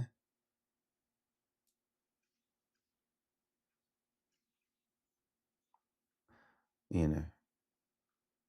ראשית כל, בסוגריים, בריאת העולם על ידי חוצנים, מאת אריה ברחן, הוא הסכים להתראיין, אני מקווה שאני גם אראיין אותו, והוא בן אדם בן 80, משהו כזה, והוא אומר שכשהוא היה באירופה בגיל ה-20 בטיול טרמפים, הוא ישן בלילה באוהל ליד הייווי, והופיעו אנשים שנראים בדיוק כמונו, ואמרו לו שהם חוצנים, והם לקחו אותו איתם לחללית שלהם, והם טסו חצי שנה לכוכב שלהם. לא זוכר כמה זמן לקח להם להגיע לכוכב, אבל טיסה די ממושכת, ואז הוא חי איתם על הכוכב שלהם, במשך חצי שנה, ואז הם החזירו אותו. עכשיו, החוצן שחטף אותו הזדהה בשם יהובה, וואו. ואמר לו, חתיכת טייטל הוא לקח לעצמו, אוקיי. ואמר לו שהוא יהובה, שהוא האלוהים שלנו, הוא זה שיצר אותנו. גדול. הוא סיפר לו לסיפור עם כן. אברהם, איך הוא ועוד שניים באו לאברהם לאוהל, והחליט, תקשיב, אדיר, כן? אחלה עכשיו, מה פרשה, אני מגניב? לאחרונה למדתי אותה עם הילדים במשפחה. כן. עכשיו, מה עוד אוקיי, אז הוא מגניב? בא, כן. שהוא אומר, הם נראים לחלוטין כמונו, זאת אומרת, הסיפור שלו הוא סיפור אנטי-רוחני בעליל. הוא נגד היה כל כמו בן עניין של אדם. רוחניות. הוא מדבר, זה הכל ביולוגיה, זה מתיישב הכל... עם הסיפור של אברהם, שבאמת הם נראים כמו אורחים, הם נראים כמו אנשים רגילים. כן, כן, כן. והוא אומר, אתה יודע, הם הגיעו באיזשהו מסקנה, אתה יודע, בכוכב שממנו הם באים, שהם נראים בדיוק כמונו, הם אחד לאחד אנחנו, אין שום דבר, לא אפורים, לא נורדים, לא כלום, אנחנו, אוקיי? והם הגיעו למסקנה שאני כבר לא זוכר, כי קראתי זה האמת מזמן בדיוק מה היה הסיפור, אבל הם היו צריכים ליצור חיים נוספים על כוכב אחר, והם אלה שהביאו לפה את הירח, שזה גם כן הייתה משימה. בקיצור, עכשיו, הוא גם, הוא איש מעניין, כי קודם כל, כשאתה מדבר איתו, אתה קודם כל רוצה לשלול את זה שהוא, אתה יודע, יש משהו לא בסדר בראש, כן? והוא לא. הוא קוהרנטי, מתפקד, משפחה, ילדים, נכדים, אתה יודע, כביכול לא, זה לא שעכשיו דיברתי עם מישהו שמהמחלקה הסגורה בטירה, אוקיי? והוא משוכנע לחלוטין במה שהוא אומר, אתה יודע, שהוא רואה את כל השיח בקבוצות, בפייסבוק, או בזה של על חוצנים ועל אפורים, ועל זה מצחיק אותו. כי הוא אומר, אתם כולכם חיים בסרט. אין אפורים, אין זה, הם החוצנים שיצרו אותנו, הם בול כמונו, הם אנחנו מכוכב אחר, שמתקדמים איתנו פי 1000, הם יצרו אותנו ככה, והכל מתואר בתורה. קיצור, אחי, תקשיב, זה, עכשיו, כשאתה חושב על, אתה יודע, מה שנקרא CE10, זאת אומרת, העלו אותו על חללית ולקחו אותו לכוכב שלהם. כן, כן. כן, אז אתה יודע, הגישה שלי לדברים האלה היא באמת, היא מאוד, א', להירגע משני הכיוונים, להירגע זה האמת, או מצד שני, באמת ההיסטריה, לא, זה הכל קשקוש. אפשר להירגע. ואפשר להסתכל על ההיסטוריה, בין אם זה מצד המסורת שאני מאמין בה, ובין אם זה מהצד האקדמי שבי שאומר, אוקיי, בוא נתחיל לשים את זה באיזה טבלה, בוא נתחיל לראות במה סיפור כזה משתלב. זה לא פעם ראשונה בהיסטוריה כדי ששומעים סיפורים מהסוג הזה. ואז, אני אספר לך באמת על איזה חלום שהיה, אוקיי? ואיך אני עובד איתו פשוט, כי העניין שלי, ואגב, אני רוצה לקחת רגע, לעשות את פרסומת, מוזמנים לפנות אליי, אוקיי? זה, כמו שאתה יודע, זה לא עולה כסף, זה, בלי להציג את זה בצורה דרמטית, אבל זה השליחות שלי, מי שרוצה לבוא ללמוד איתי קבלה, בצורה מקורקעת, בצורה רגועה, בצורה כלילה, אבל גם אמיתית מאוד ועמוקה מאוד, העבודה שלי מבחינתי, אני מכשיר תלמידי חכמים, לא מבחינתי, זה העבודה שלי, אז מוזמן. וגם אם אני כבר מפרסם את זה בסדר, יש את הפודקאסט בית שני, זה הפודקאסט שלי שאנחנו עוסקים בסוגיות האלה, מקומות מאוד, מאוד בעיניי, עד כמה שפודקאסט מאפשר, אבל עמוקים ורציניים, אז אנשים מוזמנים. אז למה אני מנצל את זה עכשיו לפרסומת? כי זה פשוט, אני רוצה לעזור לאנשים להבין איך אפשר לעבוד עם הכוחות האלה בצורה מקורקעת, בצורה שהיא, שוב, כי אני פשוט עוקב אחרי הדוגמה של התלמוד ומשה, ושוב, מי שזוכה לזה זה, אבל אני כסתי בן אדם, אוקיי. אז אוקיי, יוני, היה לך את החוויה הזאת בילדות, פיין. וגם באמת אני שמתי אותה בצד 30 שנה, שכחתי ממנה הרי. ואז 30 שנה אחרי, אוקיי, פתאום זה צץ. אז יש את זה. אוקיי, ואז אני עובד עם זה, אני כותב את זה למשל, אני מדבר על זה עם אנשים, אני נותן לזה קצת ממשות, חוויות רוחניות זה טוב לתת להם ממשות, צריך למצוא את האנשים הנכונים, ובזמן שנכון לך, וכמו שאמרתי, עם גבולות האינטימיות הנכונים לך. אגב, זה עוד משהו שהתלמוד עוסק בו הרבה, והמשנה, בגבולות הנכונים. אוקיי, אז יש את זה, ואז אם אתה פונה לעולמות האלה, ושוב, זה ממש נכון ברמה הנוירולוגית, אתה יכול, אם אתה עושה מדיטציה, אם אתה עושה זה, אז החלק הזה במוח, או wherever זה קורה, נפתח קצת. ואז נגיד, החלומות הרבה פעמים, זה עניין של תהליך, אבל נהיים יותר עשירים. ואז היה לי חלום, משהו שאני כן אומר שהוא חלום, למרות ששוב, חלום רב עוצמה, חלום שנחווה מאוד חזק כזה. לא בשביל לשכנע במציאות של הדבר הזה, רק בשביל להגיד, מבחינה אובייקטיבית, יש מצבי תודעה שונים, גם בתוך חלימה כנראה. והחלום הולך ככה. אני נמצא בבית ספר הישן שלי, אוקיי? ויש שם שולחן ח', שולחן בצורת האות ח', כן? ויושבים שורה של אנשים מסביב, והם לא עורכי דין, אבל הם מין משהו שקשור לזה, מין משהו דומה. ולכולם יש תסריט מונח מולם. זאת אומרת, ערימת עמודים שכתוב בדיאלוגים וכתוב במצבים. ואני פותח ואני רואה שזה החיים שלי. שהחיים שלי מתוארים שם, וכולם עוברים על זה, ושוב, אני לא הרגשתי מול בית משפט, אבל כן יש איזה אלמנט של, מה עשית שם? שואלים אותך, מה עשית? ויש איזו תחושה, הסיפורים האלה על נשמה שבאה לפה לעשות משהו, ואחרי המוות שאין לא בדיוק שיפוט, אבל מין שאלה לגבי זה. אז זה החלום, זה קורה, ואז חלק שני של החלום, פתאום אני נמצא בקיבוץ, יש איזה מקום שיש בו מין מנהרה כזאת, שבתור ילד חוויתי אותה כגדולה, היום אני עובר שם, אני לא נכנס שם לדעתי. 2.5 מטר, כאילו האורך והגובה יותר נמוך. אבל בחלום אני נכנס, ואז אני נוחת בחיים, ואני נמצא קורס מודיעין שהייתי בצבא, ואני רואה שאני כאילו בסדר בקורס, אבל תכלס, מה זה לא ממצא את הפוטנציאל שלי? מה זה כאילו phoning it in, כמו שאומרים באנגלית, כאילו לא. עכשיו תסתכל על התבנית הזאת, ואז אתה הולך וקורא, איך נראות חוויות סף מוות? נראות ככה. הרבה פעמים, נכון? מראים לך, מעלים אותך לשמיים, יותר דרמטי, כאילו מעלים אותך לשמיים, שם יש איזו ועדה, עוברים לך על החיים, אתה חוזר דרך מנהרה, כמו המנהרה בחלום שלי, ואז הרבה פעמים יש משהו שרוצים ממך, שמראים לך משהו. הסייקי, או התת מודע הקולקטיבי, או מי שלא יהיה שעומד מאחורי הדברים האלה, תשמע, יוני, תיתן יותר עבודה, תהיה יותר, וזה בול יושב על NDEs, Near Death Experiences. אוקיי, ואז היה לי את החלום הזה, ואני עושה איתו כמו שאני עושה עם החוויה המיסטית מהילדות. אני כותב אותו, אני מדבר איתו על האנשים וכולי. ואז הדבר הזה לאט לאט מתחיל להיות לו, הדבר אולי העמוק מבחינתי לגבי התכונה של מצפן, משהו שמכוון אותך, משהו שלא כופה עליך, זה מאוד חשוב, זה מאוד תלוי בבחירה החופשית שלך, אבל אם אתה מקבל אותו, אז אתה אומר, אוקיי, יוני, היה לך את החוויה המיסטית הזו בילדות, אתה רואה, כמעט אמרתי חלום בעצמי, אבל זה לא היה. יש לך איזה עניין עם הכוח ההוא, עם האיתה, אוקיי? ואז אני פותח את הספרים, אני רואה גלות השכינה וכולי. והיא פנתה אליך, וזה מאוד מתאים לשכינה, כי השכינה זה משהו מבריק, כי הוא מצד אחד, ואולי לא במקרה הוא מתגלה לפחות לגברים הטרוסקסואלים כאישה, מצד אחד היא מאוד חזקה, היא חלק מאלוהים, אין עניין פה של אני מול האל או איזשהו אלמנט שלו. מצד שני, כמו במסורת, היא צריכה אותי, היא צריכה משהו ממני, היא מבקשת את עזרתי. ואוקיי, אני יכול להתחיל לעבוד עם זה. והחלום, אני יכול להתחיל לעבוד איתו. וזה מצחיק, אתה יודע, אם הייתי בא אליי בתור ילד, ואני אומר, תשמע, כשתהיה גדול, תהיה מורה לקבלה, גם דיברתי על ההיסטוריה שלי, כן? קיבוצניק, ו-8200, והייטק. אבל הנה, זה קרה. אתה יכול לעבוד עם הכוחות האלה בצורה מיטיבה, לא שהם פותרים לך את כל הבעיות בחיים, אבל יש שם משהו שקשור למהות שלנו, אני חושב. וזה מה זה כיף לפגוש את זה.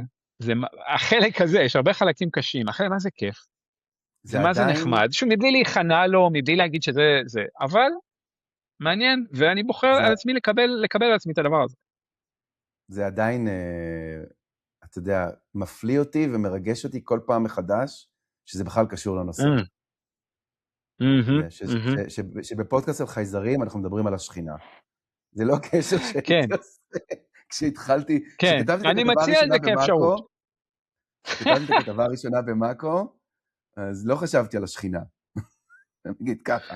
כן, זה הקשר הזה בין החומר לרוח, שהוא מאוד נוכח בתופעה, בין החומר, וכמו שאתה אומר, רגע, מצד אחד ברזלים, תראה, אני אמרתי, אני כתבתי את הנושא בארץ, אני גאה בזה, עשיתי כתבת שער במוסף הארץ לפני שנים, ראיינתי את לו אליזונדו, ראיינתי את לזלי קים, וזה כתבת ברזלים, זה 100% ברזלים, הצי השישי, הנחיתה שלו, ואז אתה יודע, איקס שנים אחר כך אני מראיין את פרופסור קרייפל, ואני שמח שהבאתי אותו לקוראי הארץ, הם מוכנים לשמוע ממנו שהוא פרופסור.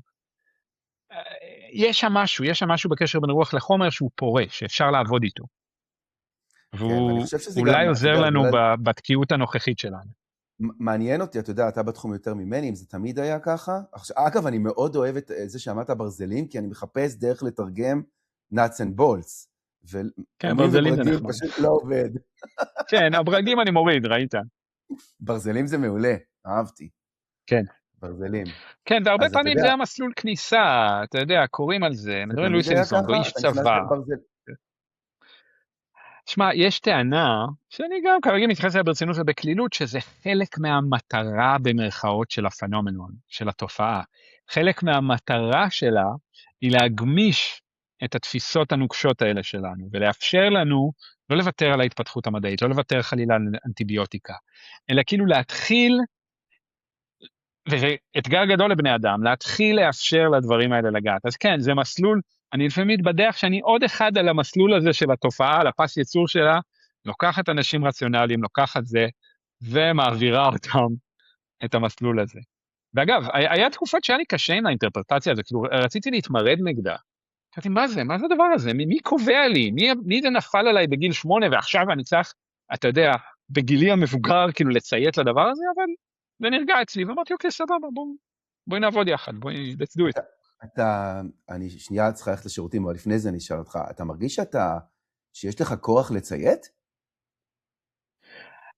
תראה, יש אדם בשם סטיוארט דייביס, שהוא היה חזק בתחום, חלוץ גדול, הוא עכשיו ירד מהבמה מסיבותיו שלו, אבל אני מקווה שהוא עוד יחזור. ולא היה פעם מפגש עם המלאך שלו, אוקיי? מבחינתו, אוקיי? מבלי להיכנס לכל המורכבות של מה היה שם. וזה היה נורא מעניין, והמלאך הראה לו עוד משהו שחוזר בהמון חוויות, soul contract, איזשהו סוג של חוזה, שחתמת עליו לפני שנולדת, כביכול, שאומר, טוב, אני מסכים לעשות עבודה X, ובגרסאות מסוימות אני מסכים אפילו להורים X, לילדות X, שיכשירו אותי לעבודה שלי, ומה שסטוארט עשה בסגנון המיוחד שלו, הוא קרא את החוזה. הוא אמר, זה לא מעניין אותי. סבבה שיש נשמה, אני לא הסכמתי לזה. סבבה, אני לא אומר שיש נשמה, אני לא הסכמתי. ויש בדבר הזה עבורי משהו טוב, ופה אני חוזר ליהדות. יש איזו בקשה מהתופעה מצד הדמויות מופת בהיסטוריה שלנו, לעמוד על הרגליים שלך. החל מאברהם שמתמקח עם הקדוש ברוך הוא על סביב סדום, הוא אומר לו, אוקיי, נמצא 100 צדיקים, נמצא 50, נמצא... ואז הדבר הזה כל הזמן חוזר. יעקב זה נורא מצחיק. יעקב הרי, למה אנחנו במדינה שקוראים לה ישראל אגב? זה השם של יעקב, הוא קיבל אותו אחרי experience, אחרי מפגש עם מלאך בלילה, מפגש קלאסי, שמה הוא עשה? הוא נאבק איתו. עכשיו, אנחנו מכירים את הפחד, גם אני הזכרתי אותו בפגישה עם התופעה, תאר לך מישהו שיש לו את האומץ להילחם איתם, מתחילים לריב איתך, אנחנו יודעים שבקושי לעמוד בפניהם אפשר. אז הוא רב איתו, ובין השאר כתוצאה מזה הוא מקבל מכה בירך, והגיד שלו שם, אז הגיד שעד היום בבשר כשר, שאגב, אני אוכל בכשרות, לא אוכלים, כתוצאה מהאקספיריאנס הזה. בכל אופן זה ישראל, מה זה ישראל? וזה כתוב במקור, ישרה עם האל. שרית עם האל ויכולת או לא. אתה כאילו ממש נאבק עם האל. מילולית, אנחנו חיים במדינה, שזה המקור לשם שלה, ואני חייב להגיד שרואים את זה. נכון, זה נורא ישראלי. נורא ישראלי. נופל עליך מלאך בלילה, ואתה אומר לו, עזוב אותי, מה אתה רוצה ממני? אז זה משהו שאומר, אתה אומר לו, לממי אתה הלך כסמו. בדיוק, משהו כזה. עכשיו, אני חושב, אם ממש להיכנס לרזולוציה פה, ואז הפסקת שירותים, אבל העניין עם יעקב זה היה יעקב למישור. אנחנו, גם בתור ישראלים, אני חושב, אנחנו קצת צריכים לשחרר את הווייב הזה, ולבוא קצת יותר בוגרים, וגם לא בהכרח סטוארט לקרוע את החוזה, אבל לעמוד מולם בכבוד ובאהבה, כמה שאנחנו יכולים. פיפי. סבבה. שומע? בגלל שאתה יודע, שדיברנו מראש ואמרנו שנקליט, אז אמרנו שנדבר על וירג'יניה ברזיל, בגלל שעכשיו אני מבין, אמרת לי שזה קרה לך משהו דומה, ועכשיו אני מבין שמשהו דומה הזה, זה העיניים האדומות. אז הכנתי מראש... גם העיניים האדומות, וגם יש איכות למקרה הזה, ואני רוצה לדבר מאוד בזהירות, כן, מאוד בזהירות. למשל, אין לי ספק שיש מלא דיסאינפורמציה סביב האירוע הזה. בבקשה. שנייה, אולי לפני, בכל זאת, אתה יודע, אני מקווה שאנשים שלא מבינים כלום, יראו את זה. מה אתה אומר שנראה ביחד את הטריילר של הסרט? זה 2 דקות. ואז נדבר, שאנשים יבינו בכלל מה המקרה. סבבה? בטח, סבבה. כן. סבבה, אז אני משתף מסך. moment of contact. share. אתה רואה? כן. סבבה, אז יאללה. let's go. יאללה.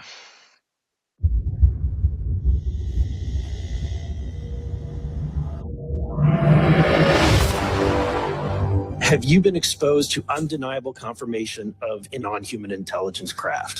There is something out there, and we should know as the people what it is.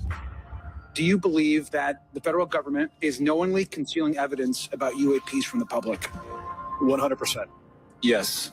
Yes, sir. Yes. When you say crash retrieval, what do you mean? Non-human, exotic origin, vehicles that have either landed or crashed.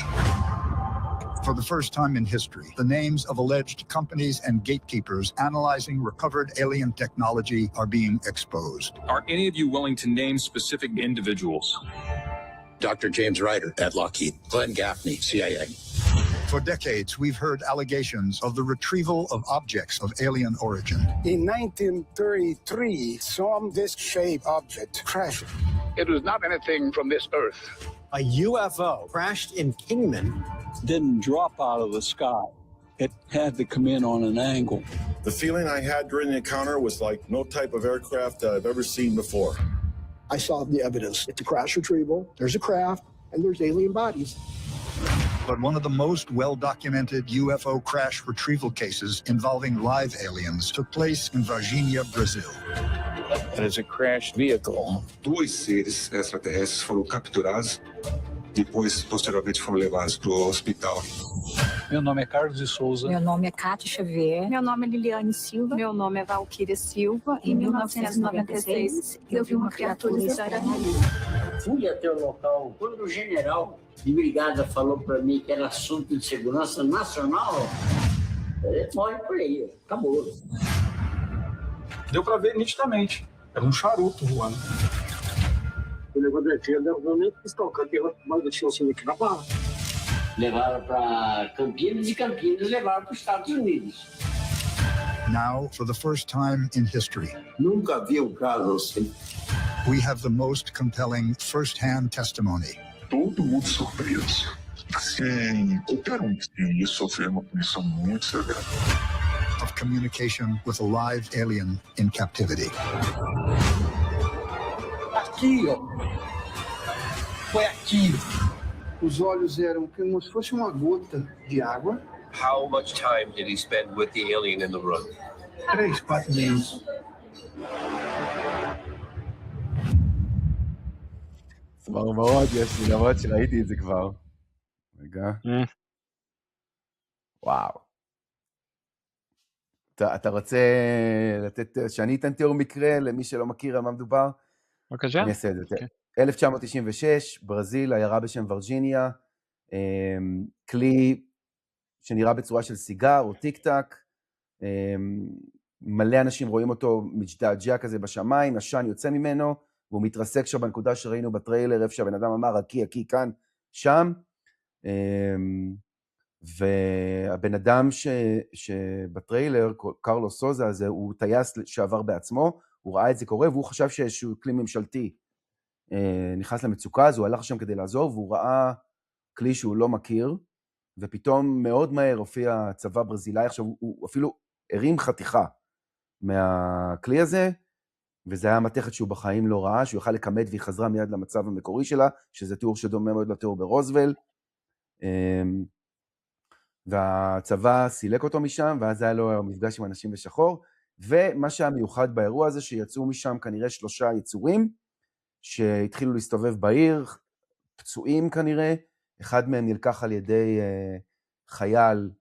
שוטר, שנסע עם עוד שוטר פשוט ראה את היצור הזה חוצה את הכביש, הוא לקח אותו בידיים, והם לקחו אותו לבית חולים, בית חולים אחד פינה אותם, בית חולים השני קיבל אותם, ואז הופיעה ממשלת ארצות הברית, עם מטוס ועם אנשים בשחור, והעלימו את הכל, את הגופות, את היצור החי, את הכלי עצמו, וזה הסיפור. וג'יימס פוקס, שהוא אחד מהבמאים הכי חשובים בכל מה שקשור לחייזרים, הוא עשה סרטים אייקונים כמו התופעה וה-I know what I saw, בפנומנה, שהם כולם באמזון פריים, ואני ממליץ מאוד לראות אותם. עשה סרט שנקרא Moment of Contact, שהוא בו חוקר את האירוע הזה, והוא שבוע שעבר עשה מסיבת עיתונאים בגלל גילויים חדשים ואנשים חדשים שהסכימו לבוא ולהתראיין, אחרי 30 שנה של שתיקה, והוא הביא אותם לארצות הברית למסיבת עיתונאים. יש לי פה שתיים מהעדויות, אחד מהם זה הבן אדם שדיברתי עליו, והשני זה הרופא נוירולוג בכיר, שהוא עד היום רופא נוירולוג בכיר בברזיל, שהסכים סוף סוף לדבר ולספר לעולם שהוא אשכרה ישב 4 דקות עם החייזר וטיפל בו בחדר, והחייזר תקשר איתו טלפתית, והוא תראה איך הוא נראה, והוא לא עיניים אדומות,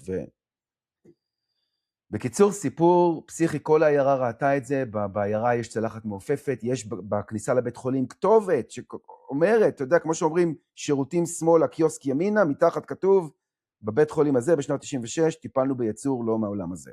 כאילו, זה המקרה אולי הכי חשוב, שבו העדים עדיין חיים, עדים מהימנים. ג'יימס פוקס בסרט שלו עושה עבודה מדהימה לקשור את כל החוטים של הדבר הזה, כולל, אתה יודע, מי זה האנשים החיילים שהעבירו את זה לצבא ארצות הברית? האם המטוס נחת עם אישור, בלי אישור?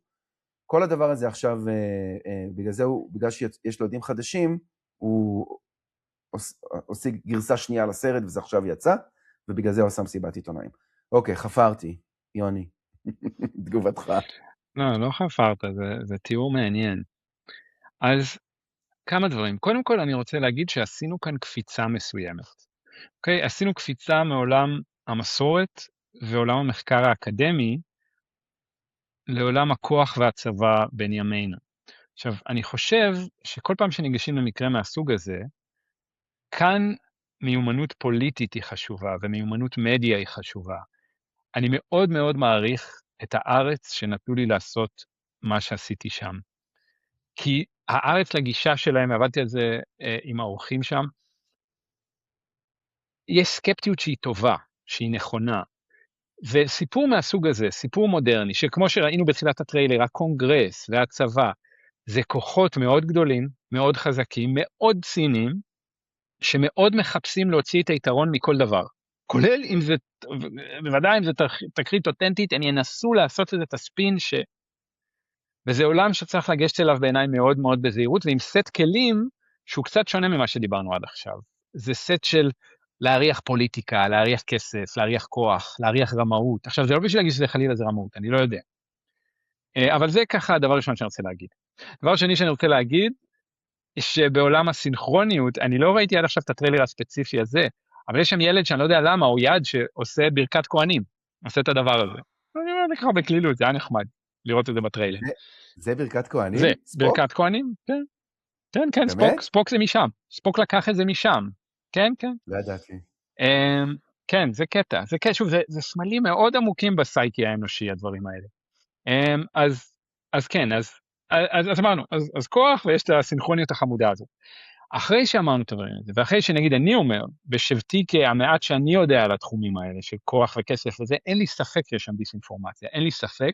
נראה שיש איזה גרעין גם של התרחש משהו, אז מבלי ממש להיכנס לכל הפרטים, שאני מעדיף שלא, אבל העיניים האדומות, משהו בהופעה של היצורים, התקשורת עם הנוירוכירורג הזה, איך שהוא מדבר על זה, שוב, זה דברים שהם, קשה לתאר אותם, וצריך לזכור שהם באמת סובייקטיביים, אבל משהו באיך שהוא מדבר הם מזכיר לי, משהו באיך שבתקשורת עם כביכול שם זה יצור, הוא גסס והם תקשרו, משהו שם יושב. אם אתה זוכר שדיברתי על חיות חכמות, משהו בדבר הזה מאוד שונה מגרייז נגיד, נכון? מאוד שונה מנורדים. הם מסתובבים, הם פצועים, הם מסריחים, יש ריח של אמוניה, יש משהו נורא בשרי בסיפור של ורכיניה, נורא פלשי כזה. אז זה מעניין. אז עם כל ההזהרות. הקטע של האמוניה הוא מרתק, כי הוא באמת, אתה יודע, מה יותר ברזלים או מוחשי או עולם אמיתי, אתה יודע, אתה יכול להגיד, אני לא מאמין למה שאני רואה, אולי לא ראיתי טוב, אולי חלמתי, אבל סירחון זה משהו שהוא, אין יותר מוחשי מזה. שהם מתארים שגם הבחור קרלוס הוזה שראה את החזר נוחת, תיאר שיצא משם ריח מסריח נורא של אמוניה, גם השוטרים שלקחו את החוצן לבית חולים, תיארו ריח סירחון שאי אפשר להוציא אותו מהאוטו, גם בבית חולים תיארו שלקח שבוע של לנקות כל הזה, סירחון של אמוניה מטורף. עכשיו, מה שהכי... זו חוויה מאוד גופנית. מאוד מאוד מוחשית, אתה לא יכול להגיד, מישהו זוכר ריח בחלום?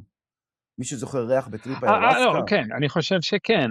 פשוט צריך איכויות, אתה מבין? זה העניין של ניתוח. אם אני לא רואה, למשל, את החבר'ה של יוסי, שזה מין מפגש שהוא מאוד רוחני, הוא גם גופני, אבל מאוד רוחני, כאילו כל הסיפור הזה של להתחיל להסתובב בעיירה, זה נכון, זה גם לא נשמע כמו נורדים, שהם יתחילו להסריח.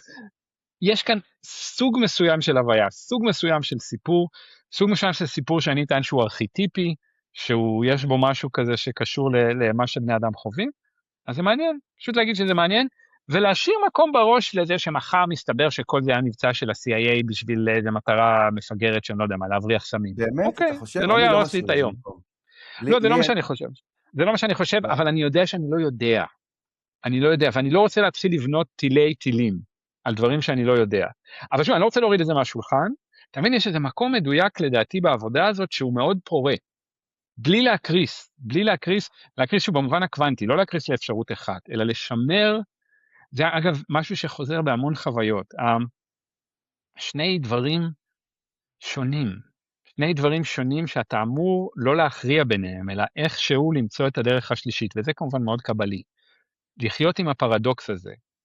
לפעמים זה עם צבע נגיד, שיש קראפט בכל מיני צבעים, והצבעים הם איכשהו עומדים אחד ליד השני, ואז הם מתחלפים, או שהם... זה טוב לחשוב על זה במונחים האלה.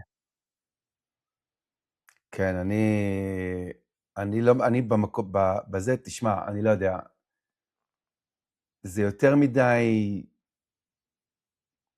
תקשיב, הוא הבין, זה כאילו ממש, זה באמת אחד המקרים הכי ברזלים שיש, ורג'יניה, בגלל הריח, בגלל כל העדים, בגלל האותנטיות של העדים, האמינות שלהם. בן אדם, אתה יודע, נוסע במיוחד לארצות הברית 30 שנה אחרי, והוא אומר, רופא נוירוכירורג בכיר ששתק 30 שנה, לא הסכים לדבר. והוא אומר, היה לי התקף לב, וכמעט מתתי, ואני מבין שזה חשוב, ואני לא רוצה יותר לשתוק. והוא נעמד במסיבת עיתונאים בוושינגטון, אתה יודע, נשבע בתורה על האמת, ומספר את מה שהוא ראה. אז אני, אתה יודע, והעדויות של הילדים, אז זה באמת, פה אני חושב שאם הייתה מצלמה, אז היא כן הייתה רואה, פיזית, ומצלמת את כל מה שאנשים האלה ראו. יכול להיות. יותר מזה, ג'יימס פוקס אומר שהרופא הזה אומר שהוא, לפני שהכניס אותו ליצור, הוא ראה וידאו של היצור. זאת אומרת, יש וידאו של היצור הזה. כן. אז יכול להיות שוב, וידאו זה לא משהו שהוא, כן. היום בעידן AI זה יהיה מאוד קשוח, ואגב עכשיו, בדיוק אתמול עלה לרשת, באחד מהחשבונות אינסטגרם, UAP ריידר או משהו, לא זוכר, אחד מהזה, סדרה של סרטונים שכאילו מראים את ורג'יניה, אבל זה... כן, שהם מזויפים בבירור. בבירור. למרות שזה נראה יפה, זה נראה כזה צילומים של 90. זה נראה יפה, כן, זה אחלה. שוב, אלון, אתה מכיר את העולם הזה, אתה מכיר את העולם הבידורי, אני גם חשבתי על זה כשהטריילר רץ, אני מיד רואה, אוקיי, מנסים לעורר בי רגשות מסוימים והתרגשות מסוימת, ואפשר לקבל את זה, אפשר לדחות את זה, אבל זה טוב לראות שהבמאי עושה פה משהו, שהוא משתמש בכלים הלגיטימיים של אמנות של לספר סיפור, בשביל שנלך באיזה מסלול. אז ככה אני רואה את זה. ומה שהכי, אבל, אתה יודע, שראיתי את הסרט כמובן, ראיתי אותו בזמנו, שהוא יצא, ומאוד התלהבתי, ועכשיו ראיתי את המסיבת עיתונאים, ואת הגרסה החדשה, וכמובן, אתה יודע, זה הכל מאוד מרגש ומאוד מעניין, אבל הדבר שנתפסתי אליו הפעם, הוא ממש בשוליים של הדבר הזה, אחד הדברים היותר מעניינים, מבחינתי לפחות, וזה האנשים בשחור, Man in Black. כן, כן. עכשיו, זה קטע שאני שמתי לב אליו, שנכנסתי והתחלתי ללמוד את התופעה, שרוב הסרטים האיקונים שמתעסקים בתופעה, בין אם זה מפגשים מהסוג השלישי של ספילברג, או עוד סרטים שנעשו על הדבר, יש בהם גרעין של אמת, שלפעמים אפשר להאמין שיש מצב שמי שמעורב בסרטים האלה, זה גם אולי החוצנים או הממשלה, או ה-CIA, שזה דרך לחשוף לציבור את מה שקורה, ולהכין אותו לקראת מה שהולך לקרות. זה, אתה יודע, אני תמיד צוחק, אני אומר לחברים, אתם לא מבינים, E.T. זה דוקומנטרי, מפגשים מהסוג השלישי זה דוקומנטרי, ואז אומרים לי, אוקיי, בסדר, אבל אני אומר להם, וגם גברים בשחור זה דוקומנטרי. ואז מסתכלים עליי, מה גברים בשחור זה דוקומנטרי? ופאקינג מסתבר שזה דוקומנטרי. זה מבוסס על דבר אמיתי. עכשיו, למה אני אספר את זה בהקשר של ורג'יניה? כי הבחור ההוא,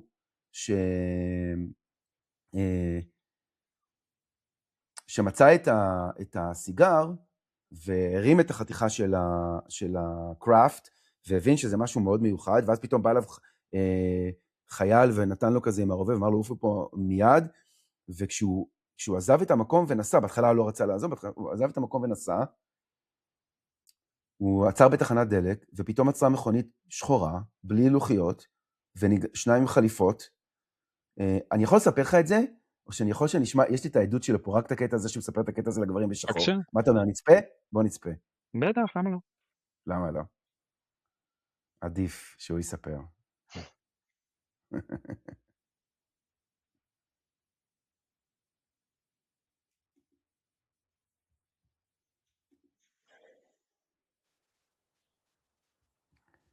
רגע, אני רק אעשה פה את ה... הנה.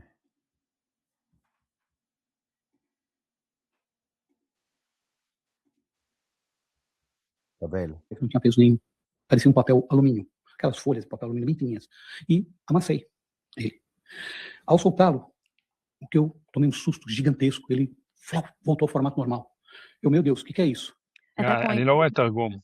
I picked up a lightweight fragment resembling aluminum foil. I crumpled it in my hand, but when I let go, it instantly resumed its shape. Nesse exato momento, soldado do exército, da ESA, se mais preciso, no Brasil, veio em minha direção com um rifle, tá? E começou a gritar, vai embora, vai embora. E no que ele deu impacto, tirou de mim esse fragmento, ok? E eu respondi para ele, não, eu não vou. Tem gente caída lá, machucada. Para mim, naquele momento, não fazia sentido cenário. Para mim era, ele, vai embora, vai embora. Eu falei, não, não vou. Ele deu um passo para trás, levantou a arma, engatilhou, apontou para minha cabeça. Eu não estou pedindo, eu estou mandando, eu vou abrir a tua cabeça no meio se você não for embora. A soldier approached fast and hit me in the chest with his rifle, so I was forced to drop the metal I was holding. He shouted, leave now. I replied, no, people in there need help. He aimed his gun at my head and said, I am not requesting, it is an order. Leave now or I'll split your skull. Virei-me imediatamente, tremendo, morrendo de medo, sem entender nada. E estava muito assustado mesmo com tudo aquilo. I turned and departed immediately. I was very scared and confused. Saí do local imediatamente, que não tinha o que fazer, estava com medo, não entendia nada. E caminhei até um posto de gasolina, porque eu falei, vou tomar um café e me acalmar. Todo aquele negócio era demais na minha cabeça. Sorry. Desculpem-me.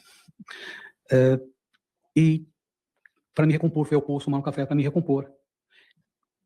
Em poucos minutos, uns 4 minutos, 5 minutos no máximo, chegou um carro escuro, um Opala, um carro da época, azul escuro, quase preto, com 2 homens bem vestidos, elegantes, ternos pretos, camisa branca, óculos escuros, desceram e vieram ao meu encontro. Ok. I left the area and stopped at the first gas station to compose myself. A few minutes later, a very dark blue, near black vehicle pulled up. 2 suited men got out and approached me. Me chamando seu nome. Ok. Deles veio em minha direção, tá, e me chamou pelo meu nome. Falou o nome da minha esposa, o nome do negócio, para mim, apontando o dedo para mim, e perguntou. Eu perguntei para ele, falando se eu era o Carlos Souza, se eu era isso, e apontando ele para mim. E eu perguntei para ele, quem é você? Não te conheço. Ele respondeu frio e simplesmente, você não viu nada, você não sabe de nada, ou você terá sérios problemas o resto da sua vida. One of these men approached him and called him by name, stating his address, naming wife and business, and he asked, who are you? And this man threatened, you saw nothing, you know nothing, or you will have problems for the rest of your life. Partiram rapidamente. Nesse momento, eu peguei um papel, guardanapo, limpar a boca, com uma caneta, para anotar a placa do veículo. Porque, para mim, quem eram aquelas pessoas para falarem aquilo? Só que ao chegar na porta, no estabelecimento que estava tomando café, quem falou que o carro tinha placa? Não havia placa no veículo. Eles simplesmente partiram. They departed swiftly. I grabbed a napkin to write down the license plate, but there wasn't one. Imploro a todos. זאת אומרת, הוא עוזב את המקום אחרי שהחייל מאיים עליו. רגע, שנייה. צריך לזכור את זה. רגע. כן, הוא בוכה פה, רגע. אני כבר לא רואה אגב את השרץ, כן. כן, כן. זהו, סבבה. פה פורץ בבכי וזה. מה שהוא מתאר, כן, וזה בן אדם שהוא טייס, זאת אומרת, לא איזה, הביא אותו במיוחד, ג'יימס פוקס הביא אותו במיוחד, גם בסרט וגם להעיד בשבועה, במסיבת עיתונאים בוושינגטון לפני שבוע. הוא מספר איך שהוא עזב את המקום, מגיע לתחנת דלק, עוצרת מכונית שחורה, יוצאים שני גברים בחליפות, באים אליו, אומרים לו מה השם שלו, איך קוראים לאשתו ומה העסק שלו, איפה הוא גר, ואומרים לו, אתה לא ראית כלום, ואם אתה תדבר על מה שראית, יהיו לך בעיות. הוא שואל אותם מי אתם, והם פשוט נעלמים, ואין לוחיות. עכשיו, זה 1996. בוא תגיד לי אתה, בוא שנייה, נהיה הכי סקפטיים בעולם, בסדר? מי זה האנשים האלה? מי זה? איך הם יכלו להגיע אליו ככה, לדעת מי הוא, מה הוא ב-1996? אתה יכול לומר משהו על, כאילו לאן זה לוקח אותך? איך אתה רואה את זה? כן, אני אגיד לך איך אני רואה את זה. אתה יודע, בסדר, אני מקבל את זה שאני בן אדם שנוטה להאמין, אתה יודע, אני התלבטתי מכל הפודקאסט שלי, המאמין, או איזה חייזרים אח שלי, בסוף הלכתי עם הרגעים השני, אבל אני נוטה להאמין, אז אתה יודע, אני תמיד לוקח את עצמי בכלילות, כי אני יודע שאני מאמין, אני פטי, אני תמים, אוקיי? אנשים מספרים לי, אני אומר, למה שהם ישקרו? איזו סיבה שהם ישקרו? כנראה מה שהם אומרים זה נכון. אז אני חושב, שורה התחתונה, אני חושב שזה חוצנים, האנשים בשחור, אני לא חושב שהם אנושיים, והסיבה שאני חושב ככה, היא כי כשהתחלתי לשמוע שמועות על זה שאנשים בשחור זה דבר אמיתי, והתחלתי לרד במחילת הענב על מפגשים שהיו לאנשים איתם, נפלתי על דפוס, אוקיי? ואפשר, יש מלא תיעודים של זה, ומצאתי כמה שאולי אפילו, אם אין לנו זמן, אני אראה פה את אחד מהם, יש המון מקרים של, בהיסטוריה המודרנית, של אנשים שחוו את התופעה, בין אם הם ראו משהו, בין אם הם נפגשו, אבל תמיד משהו שלא, כביכול לא היה מתוכנן, אוקיי? זאת אומרת, זה לא שהתופעה, נגיד, לא יוסי רונן, אף אחד, לא, גברים בשחור לא הופיעו ליוסי רונן, אוקיי? או לך, אבל נגיד, המקרה הזה של ורדיניו, שלא תוכנן, שהיה בטעות, אוקיי? או מקרים אחרים של מסע, דברים כאלה, ופתאום מופיעים אנשים, עם קדילקים שחורים, עם חליפות שחורות, שנותנים וייב מאוד מוזר, יודעים עליך הכל, ומאיימים עליך שלא ראית כלום. והצורה שבה הם מגיעים, והצורה שבה הם יודעים, אגב, היא מאוד מוזרה, היא נותנת וייב שהוא לא אנושי, וגם מאיפה יש להם את היכולות האלה, בכלל לדעת כל כך הרבה עליך, לפני עידן האינטרנט, לפני עידן, אתה יודע, NSA שעוקבים אחרי האימיילים שלך, וקוראים את הוואטסאפים שלך ויודעים עליך הכל. איך בברזיל ב-1996 יכלו למצוא את הבן אדם הזה, 5 דקות אחרי שהוא עזב את האירוע, אנשים עם קדילק שחור, מאיפה הם באו? מי הם?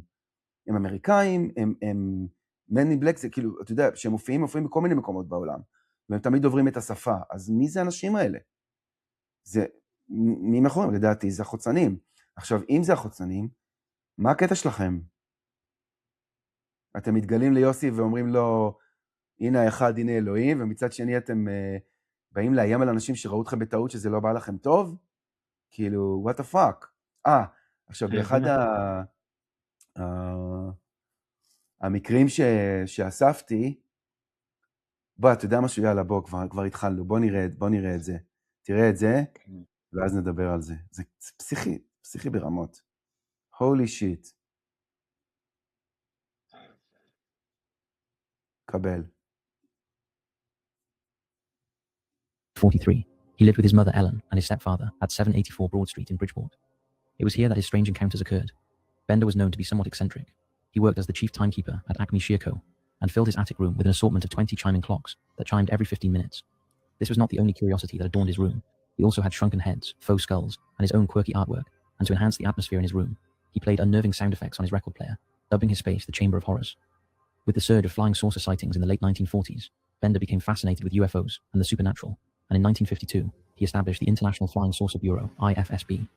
The Bureau was a huge success, attracting 600 members from around the world through a quarterly journal called Space Review, which shared UFO sightings and theories about these mysterious objects. However, shortly after setting up the IFSB, Bender began experiencing unsettling events, including ill health, strange phone calls, and a persistent feeling of being watched. In November 1952, things took a turn for the worse for Bender, when whilst at the cinema, he noticed a man with glowing eyes watching him, and as he walked home, he felt the being was following. Soon after, he claimed that he was telepathically hypnotized and levitated, and smelt a burning sulfur odor throughout his attic room. In an effort to rid himself of the smell, Bender reached out to his Space Review readers to participate in an experiment. He He asked them to memorize and recite a form letter he created at a specific time. This event, known as World Contact Day or C-Day, took place at 6 p.m. local time on March 15th, 1953. The message began with, calling occupants of interplanetary craft. We of the IFSB wish to make contact with you. We are your friends. Unfortunately, Bender's message did not have the desired effect. His home continued to fill with the smell of sulfur, and he felt a telepathic command to cease his inquiries into UFOs. He did claim that in the July edition of Space Review, he would reveal a startling revelation. However, this issue was never published. In July 1953, Bender was visited by 3 men dressed in black, resembling clergymen, and wearing Homburg hats. These men communicated with him telepathically, instructing him to stop all UFO-related research, and they confiscated copies of Space Review. After their departure, the foul odor of sulfur returned, and a yellow fog enveloped his upstairs rooms.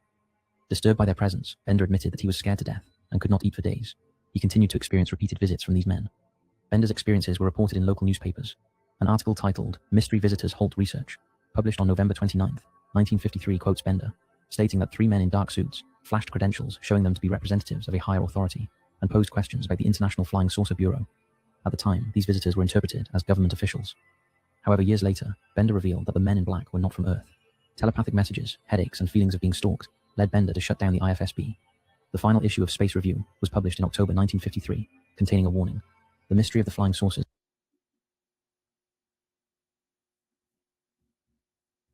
זהו. רגע. אז אוקיי, מה מגניב פה? ריח של גופרית, Man in Black. זה הקשר לווירג'יניה ברזיל. יפה מאוד, יפה מאוד. אז בוא נעבוד עם זה. תראה, אדם אחד שחקר את הדבר הזה באקדמיה הוא פרופסור דיוויד הלפרי, שנמצא איתו בקשר. הוא חוקר מכובד בכמה אוניברסיטאות, בין השאר צ'אפל היל. הוא פרסם ספר שיש לי אותו כאן, שנקרא חייזר אינטימי, והכותרת משנה שלו היא, הבא ממיתוס, מיתוס הוא אמת. משחק יפה. ובוא נסתכל נגיד על הדבר הזה, ונחזיק בראש את הפריימוורק שמציע ז'אק ואלי של תופעה היברידית, לא דבר אחד. אחד הדברים שבולטים לי, כמו שאמרת על הריח גופרית, זה נגיד הקדילקים. זה מוזר. אם אתה סוכן פדרלי, כאילו למה להתנהל בדבר הזה? אוקיי, הכובעים.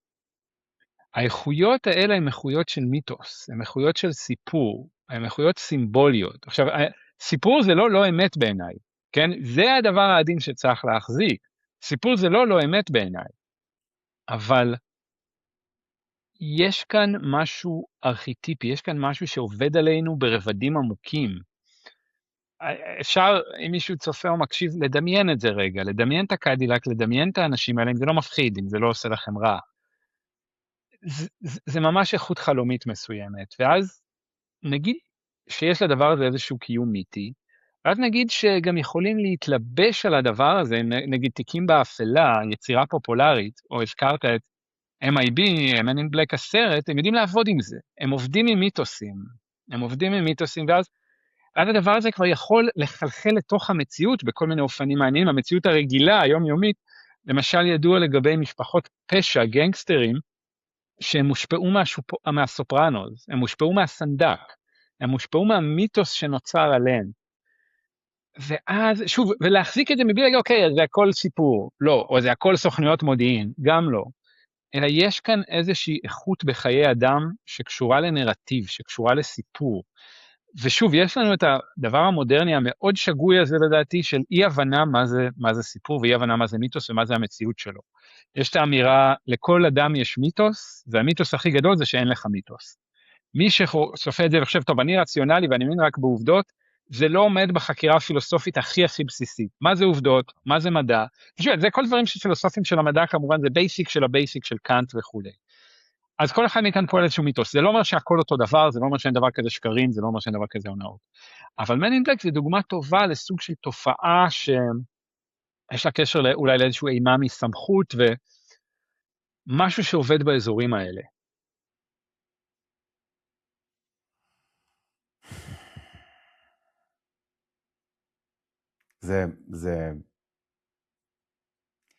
זה לא יודע, זה מדהים מצד אחד וזה מאוד מבלבל מצד שני. כן.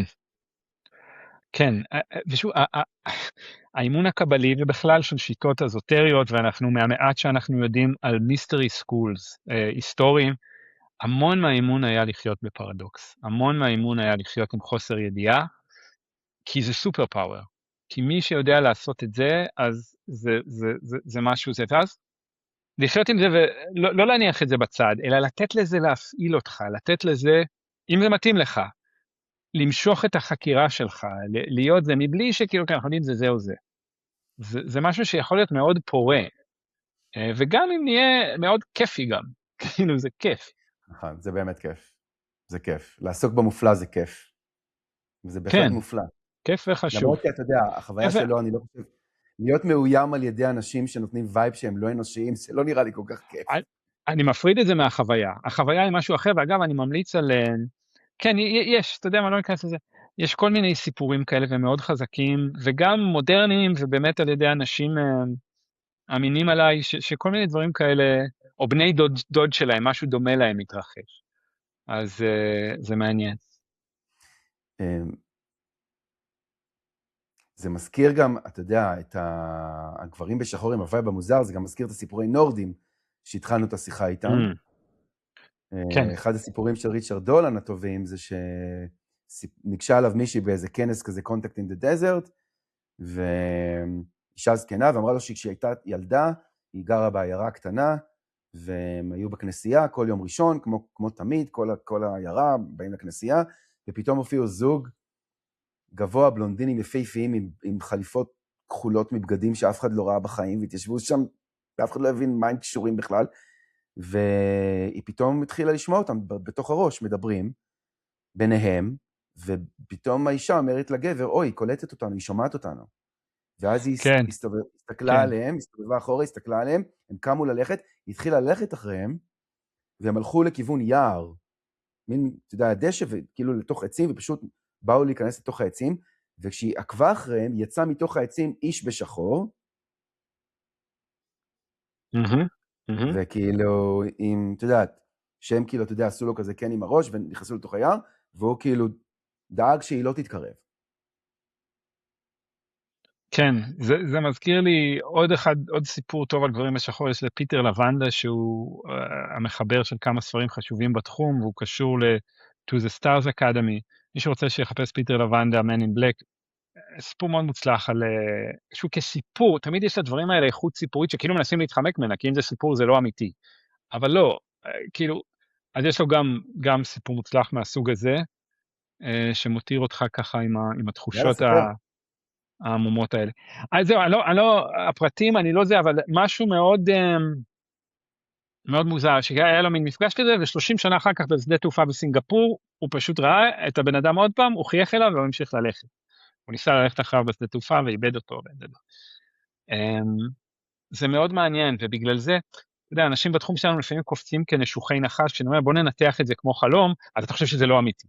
לא, אני חושב שזה אמיתי, ושחלומות זה משהו יותר מורכב מה שזה נראה, ואז תמיד זה סוג השאלות שאני מתחיל לשאול, מה זה מעורר בנו? גם שאלתי אותך אפילו בשיחה הזאת כמה פעמים, בגלל שאני חושב שיש כאן מפתח, זה לא זה, יש כאן מפתח לעבודה פרודקטיבית עם המימד הזה בחיי אדם, יהיה אשר יהיה, כן? וזה מה שמביא אותי בדיוק, אתה יודע, אולי לנושא שבו אני רוצה שאתה יודע, נדבר ונסיים איתו, זה המסע שלנו בסיפור הזה. כי אני, אתה יודע, אוקיי, אתה רוצה להגיד מה שלך? לא, תתחיל אתה, אני נראה למה אתה מכוון כשאתה אומר את זה, אוקיי. אוקיי, כי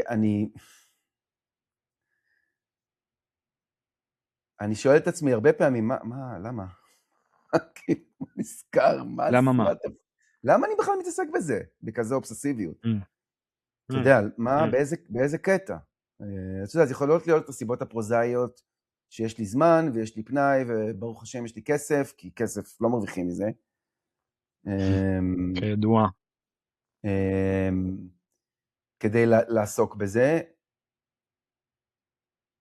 ואז מהפנאי הזה הגיע העניין הזה, אוקיי? אבל אני מרגיש שיש דברים מעבר, אוקיי? ואני לפעמים לא כל כך יודע מה לעשות איתם, אוקיי? למשל, אתה יודע, יש כל העניין של סינכרוניזציות, נכון?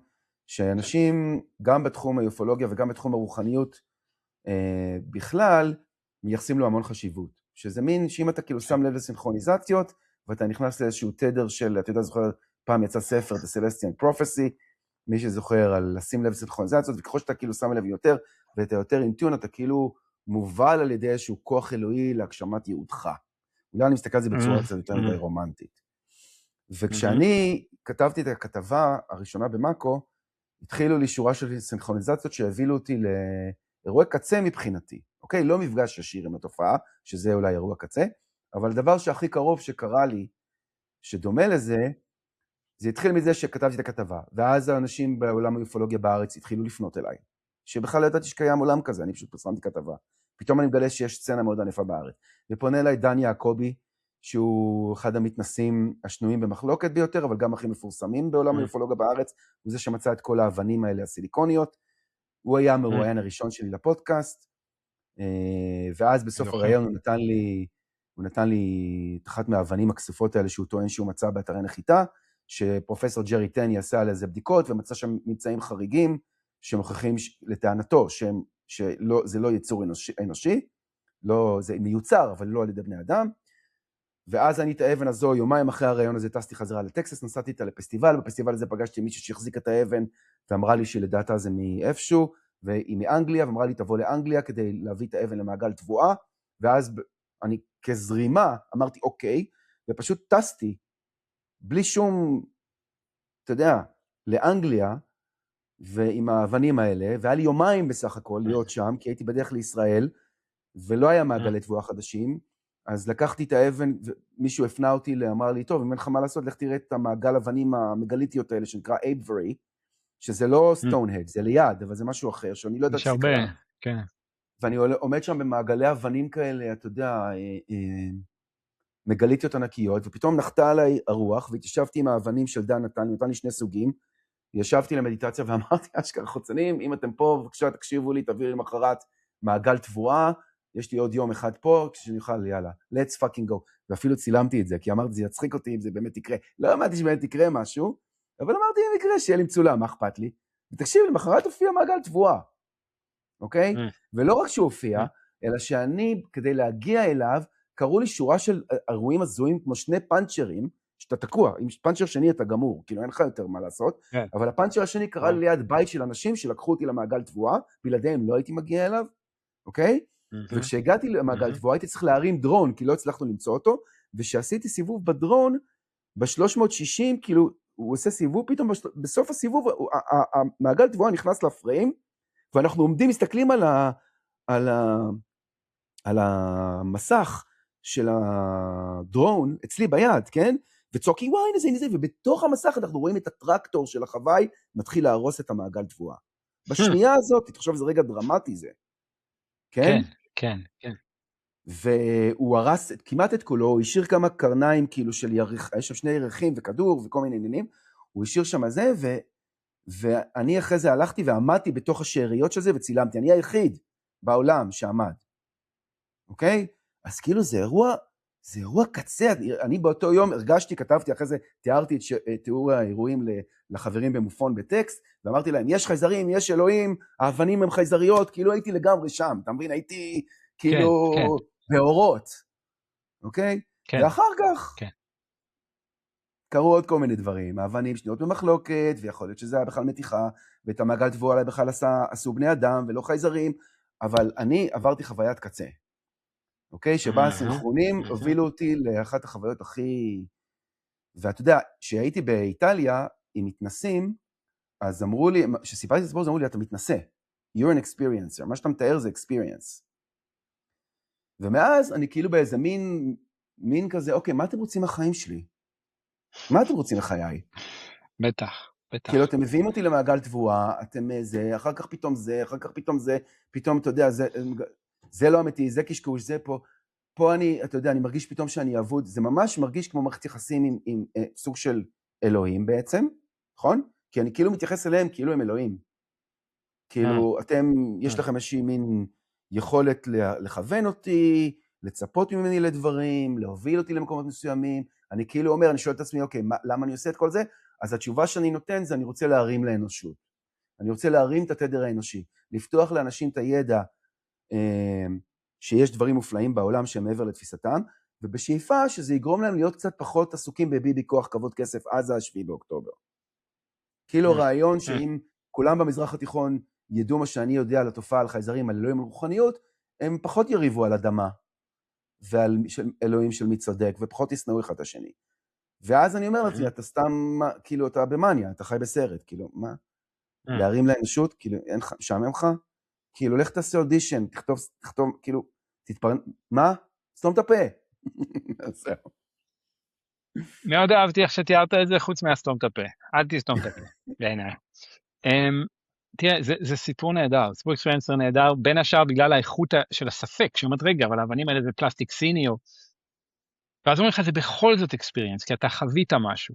אני חושב שאתה מתאר מאוד יפה, זה באמת מקום טוב לסיים בו את המורכבות הזאת של החוויות האלה, ובמיוחד של המורכבות לעבוד איתם בתרבות שכאילו מתחילה מנקודת אפס, מנקודת זלזול מוחלט, שזה אף פעם לא טוב, זה אף פעם לא זה. וזה המצב של הברצינות ובכלילות שהוא עוזר לי. אומר, אוקיי, אני לא רוצה להוריד מתחת לשולחן את שורת הסינכרוניות הזאת. מעניין, כסיפור, כחלום, זה מעניין, איך X מוביל ל-Y מוביל לזה. ועד מה שאני עושה, כמו מה שאני עשיתי עם החוויה שלי ועם החלומות שלי, אני לא זונח אותה, אני לעולם לא חושב שאוקיי, ופה הגישה של סטוארט דייביס עוזרת לי, מגיע מלאך ואומר לי תעשה ככה, אז אמרת, אוקיי, נכון, או כמו היהודים, כן, ככה אמרת, אוקיי. מצד שני, ככה וככה. ולהתחיל לעבוד עם זה, לספר כמו שאתה מספר עכשיו, אוקיי, אתה מספר, ואז אפשר להתחיל לראות, זה תהליך של שנים לפעמים, למה זה מתחבר בחיים שלך, למה זה דומה, אוקיי? ואז להתחיל לראות אצל אחרים, למה הדבר הזה דומה. ולהגיד, כן להתייחס לזה כאירוע בעל משמעות, לא כאירוע שפותר לנו את החיים או משהו כזה, אוקיי? ובעניין הזה הצד הפסיכולוגי הוא נורא עוזר, ואני תמיד מתחיל ממנו. נגיד, וזה כל אדם יש לו צד פסיכולוגי שכמו שאומר, הוא ירצה להאמין בזה. א', כתרבות יש לנו בייס, יש לנו הטיה לכלפי מעלה, אנחנו רוצים לעוף מפה. אנחנו רוצים לעוף כתרבות, אנחנו רוצים לעוף מפה. ואנחנו רוצים משהו שיוציא אותנו מהחיים שלנו. אנחנו רוצים משהו שיענה על כל השאלות. וזה טוב לדעת את זה. ולא לעצור שם. ואז הרבה אנשים מתחילים שם ואומרים, זה הכל שטויות. לא, אוקיי, יש לי הטיות פסיכולוגית, זה לא אומר שאני לא יכול לעבוד עם זה. אז בודקים את ההטיות הפסיכולוגיות, ואז מתחילים להניח, ושוב, הגישה היהודית של הפרטים, אני מת עליה, השתי פאנצ'רים, זה מגניב, הטרקטור של החקלאי, כל הדבר הזה, ולהגיד, אוקיי, מה אם אתה דמות בסרט? מה הדבר הזה? ואז, ושוב, לאט, ואתה יודע מה הלימוד שאני נשמח הרבה על שטיינזלד, שהרב הדין אבן ישראל שטיינזלד, המתרגם של התלמוד, שמדגיש את החטיבות של לימוד לאורך שנים, ולאורך שנים אתה יכול למצוא שהדבר הזה משמש כמצפן. ואז אם אתה בוחר לקבל אותו, כשמדי פעם אתה דוחה אותו, כמו סטוארט, זה יכול לעזור, זה יכול לעשות טוב, זה הניסיון שלי, זה יכול לעשות טוב לך ולסביבה, וזה גם יכול לעשות רע. אי אפשר לסמוך על זה שזה יפתור לנו את החיים, אבל זה יכול לעשות טוב, וזה יכול להוסיף ממד שהוא מאוד מאוד חסר בימינו, לא בשביל לפתור את הכל, אתה מבין? אלא כאילו, אוקיי, יש את הסטק, יש את העניין הפסיכולוגי שצריך לעבוד עליו, יש את העניין הגופני שכל אדם צריך לעבוד עליו, ויש את עניין הנשמה, ויש דרך לעבוד עם הדבר הזה. בצורה מתונה, בצורה רגועה, עם הומור, אבל מאוד אמיתי, אתה יודע, בסוף, היום יום שלי, אני מורה לקבלה, והיה לי איזה חוויה אמיתית בתור ילד, והיה לי חלום. אתה מבין? וכל הזמן לבדוק, אוקיי, אבל מה עם המשפחה, מה עם פרנסה, מה עם הדברים האלה, וזה מאוד עוזר שיש את זה בחיי אדם, מאוד עוזר לקרקע. אוקיי. סחטן, ושלך? יופי, אלון, תודה. רגע, מה הייעוד שלך, לפני שאנחנו מסיימים? אוקיי, אני חושב שהנחתי אותו על השולחן כאן. הייעוד שלי, שוב, שהוא יכול להיות, הוא יכול להשתנות, הוא יכול להתחלף, אבל אתה רואה, זה הפנה אותי לדבר הזה של לימוד תורה, של לחבר תורה למציאות החיה, להפוך אותה לתורת חיים, וזה, שוב, זה מצחיק, תחשוב על זה כסיפור על החיים של יוני, הקיבוצניק הטכנולוג, ואז הוא פנה על הכיוון הספציפי הזה, שזה אפילו לא חזרתי בתשובה בדיוק, אלא זה נחמד, זה כאילו כמיתוס, כסיפור זה ממש עובד. אתה רואה קשר בין החוויה שעברת. חד משמעית, אתה רואה, אני לקחתי את החוויה הזאת, לא היה משהו יהודי בחוויה הזאת על פניו, אבל אני אומר, זה נורא דומה לשכינה, אוקיי? וזה נורא דומה לסיפורים אחרים שהשכינה פונה, ואתה רואה את העוצמה והכוח שלה, ואת הפחד מוות המטורף שיש מולה, אבל מצד שני שהיא רוצה עזרה, זה קלאסי, אוקיי, זה מתחבר לי. ואז יש לי את החלום הזה שאומר, יוני, תסגר קצת על החיים שלך, אל תשתמש ביכולות שלך בשביל לעשות משהו בינוני, תדרוש מעצמך קצת יותר. ואז זה אחד הדברים שאני מלמד, איך לעבוד עם זה, שוב, בצורה רגועה, אבל כמו שאתה יודע, אני תמיד פותח בזה שאני לא מטפל, יש מקום מאוד חשוב למטפלים בדברים האלה, יש את הצד הפסיכולוגי נטו שהוא נורא חשוב, ונורא צריך להיות שם,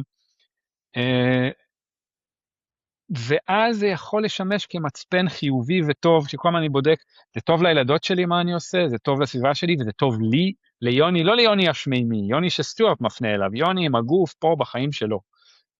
ואז זה יכול לעבוד, זה יכול לעבוד. תקשיב, נהניתי מאוד. גם אני, אלון, גם אני, אני מת על העבודה שלך. שיהיו עוד התפתחויות, גם אני שלך, והמון תודה על הזמן שלך. תמיד עונג שבת. ממש, עונג שבת, וכמו שאמרתי, מי שרוצה מוזמן לפנות, להעמיק בזה בצורה רצינית אבל כלילה. אני אשים לינקים בשואו נוטס. גם לפודקאסט שלך. יאללה, אחי, שיהיה אחלה יום. שבת שלום. תודה רבה, תודה. ביי, תודה.